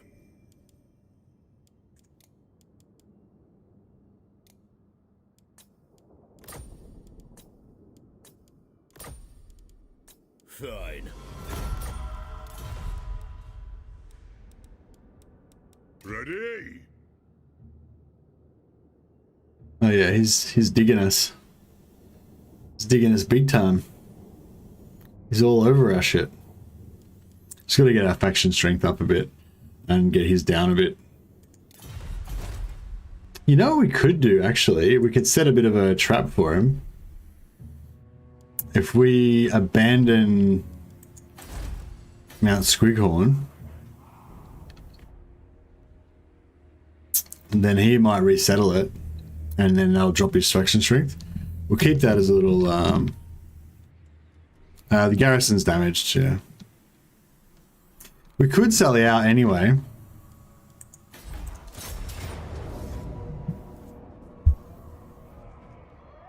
Yeah, I guess we'll try and win it. Because if we don't win it now, they're going to get reinforced, right? I mean, we do have the walls, though, so, you know. I don't know. Probably would have been better to, like, stay inside.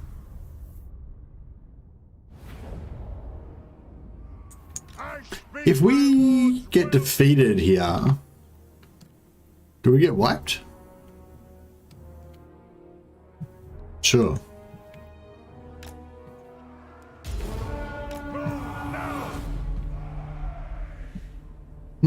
I guess we probably do, right? Longbeards, nothing can stop us. Oh shit, I gotta go work it. I got 12 minutes. So let's go start work. You don't get wiped on a loss? Yeah, because I sallied out, so I feel like it's not really a proper... You know, shouldn't really get wiped out. That's my opinion.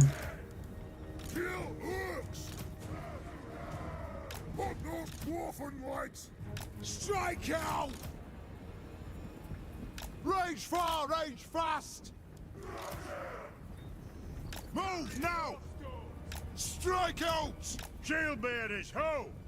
Pump those dwarfen legs!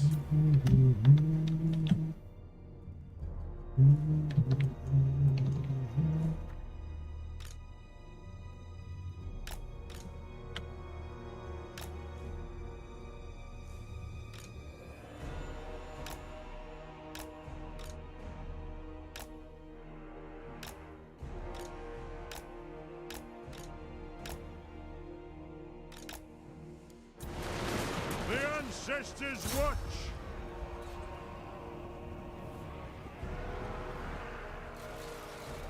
On. Give it to him. Blast him. Range far, range fast!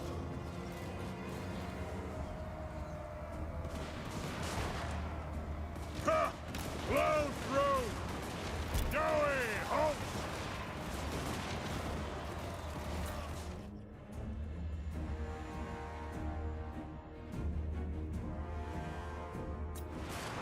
Come together, lads! Halt!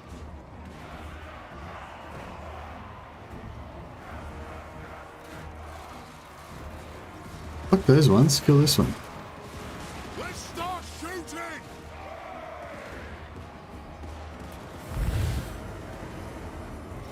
It's getting a bit wrecked, old Thane. Hey, Adrianus. Hey, Andrea. Hey, Andreas Johannesson. How you going, man? Welcome.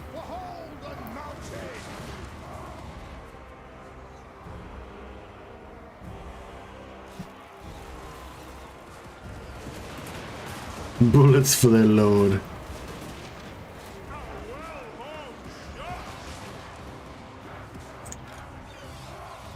Strike out!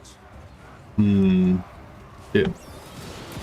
Those knights are doing a bit more damage than I thought they would.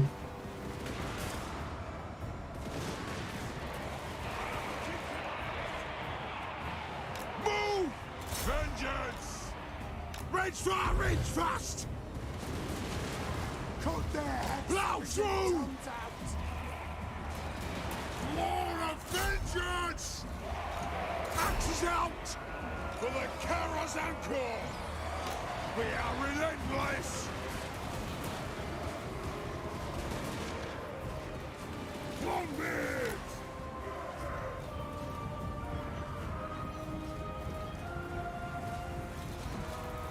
Ready!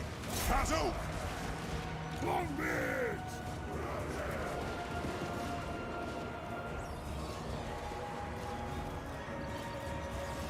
Ready!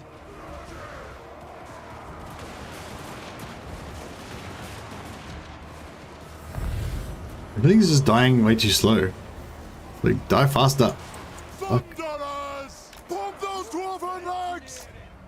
Let the vengeance begin! Axes out, lads! Pump those dwarven legs! Off we go! The clans unite! Go!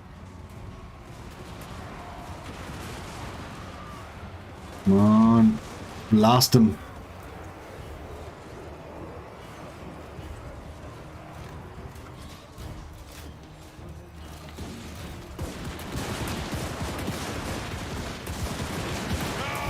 Disarmed dwarven cannons! Yeah, we really need to be shooting this lord. Enough of these fell magics! Longbeards! Bring the eggs! The latest curse on all wizards! Will do! Quarrelers! Pump those dwarven legs! Attack! Kill works! Move now! Yes, Lord! Oh, can we shoot him over the top? Ready to strike!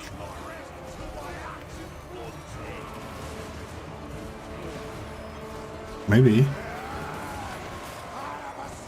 We get him a little bit. I mean, I don't know if their shots are being wasted a little bit, but For the Karas Anchor! Quarrelers! Ready to strike! Have at them! maybe it's worth it to just put everything into him. Thunderers! Anu! Yeah, I think it might be worth it. Only manlings could create such a moving beast! I love these fucking long beards, you beautiful bastards. Just fucking keep firing. I mean, just keep standing, holding the line. Just don't give a fuck. Fight to the death. It's the shit. That's what I want. That's what I expect from you. Bless our aim!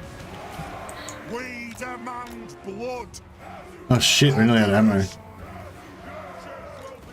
Strike out! Stop! For the High King! Attack the Earth! Missiles ready! Yeah, cool. They're all gonna break now. They're all gonna crumble. Will do! It's fine.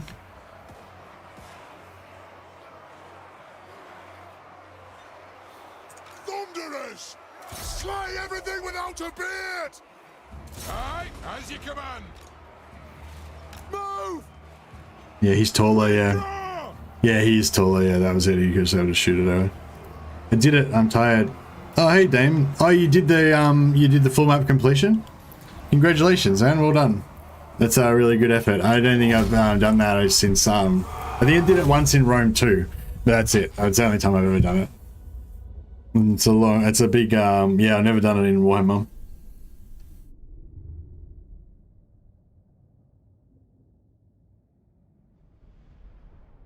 Here you go in the hell. Turn 98. Oh, nice. So you did it in under 100 turns. Good job. And was it fun? Specifically, was it fun for the last, like, 20 turns?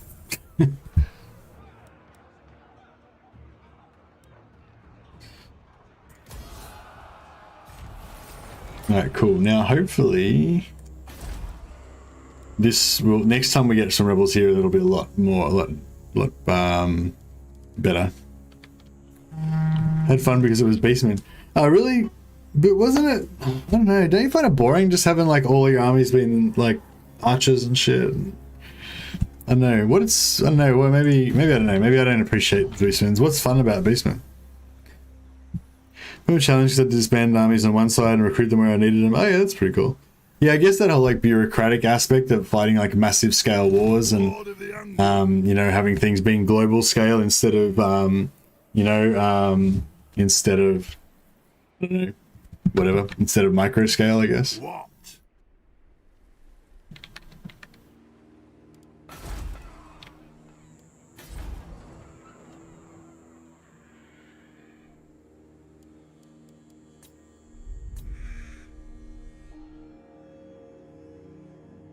How did it go? How did you go, like, numbers wise? Did do you think it was like engaging for the viewers? Did people like kind of, you know, do you think it was successful in that way? Like people were on board with the challenge and engaged and stuff?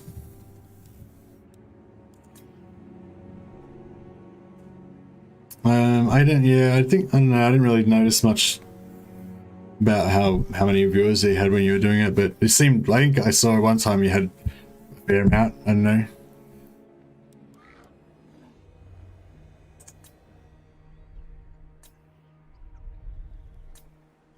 Yeah, I was playing a high elf campaign that I was really liking, but no one was watching it. So I was like, oh, I guess I should stop playing it. And if it's just for me, then there's not much point streaming it.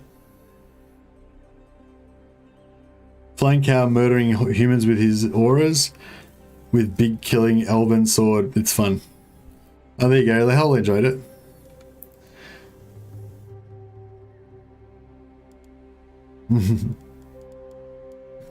I don't know, I guess. It didn't start as a full map, I just realized I'd already had a quarter of the map and decided to keep going.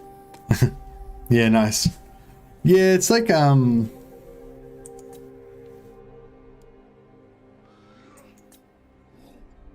it's like, yeah, with my high elf campaign, I was kind of thinking I'd just kind of keep going and finish the campaign, just because I haven't finished a campaign in Warhammer 2 yet. But yeah, I don't know, it just got boring, so I didn't bother.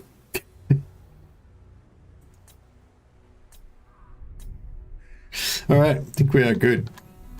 Everything seems to be going swimmingly. Except for, yeah, we're not sure about this Carrot Cadron Confederation. We might still be having trouble with that. We could always just go for Carrot, sorry, yeah, we could always go for Carrot Cadron instead of Karaza Karak. Or even go for Thoric Ironbro first. Maybe just get whoever we can get, you know, at the time.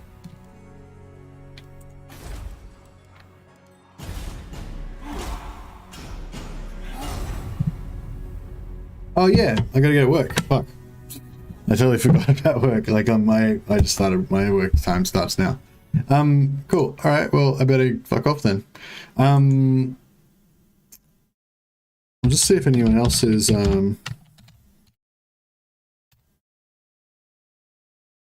doing the Warhammer.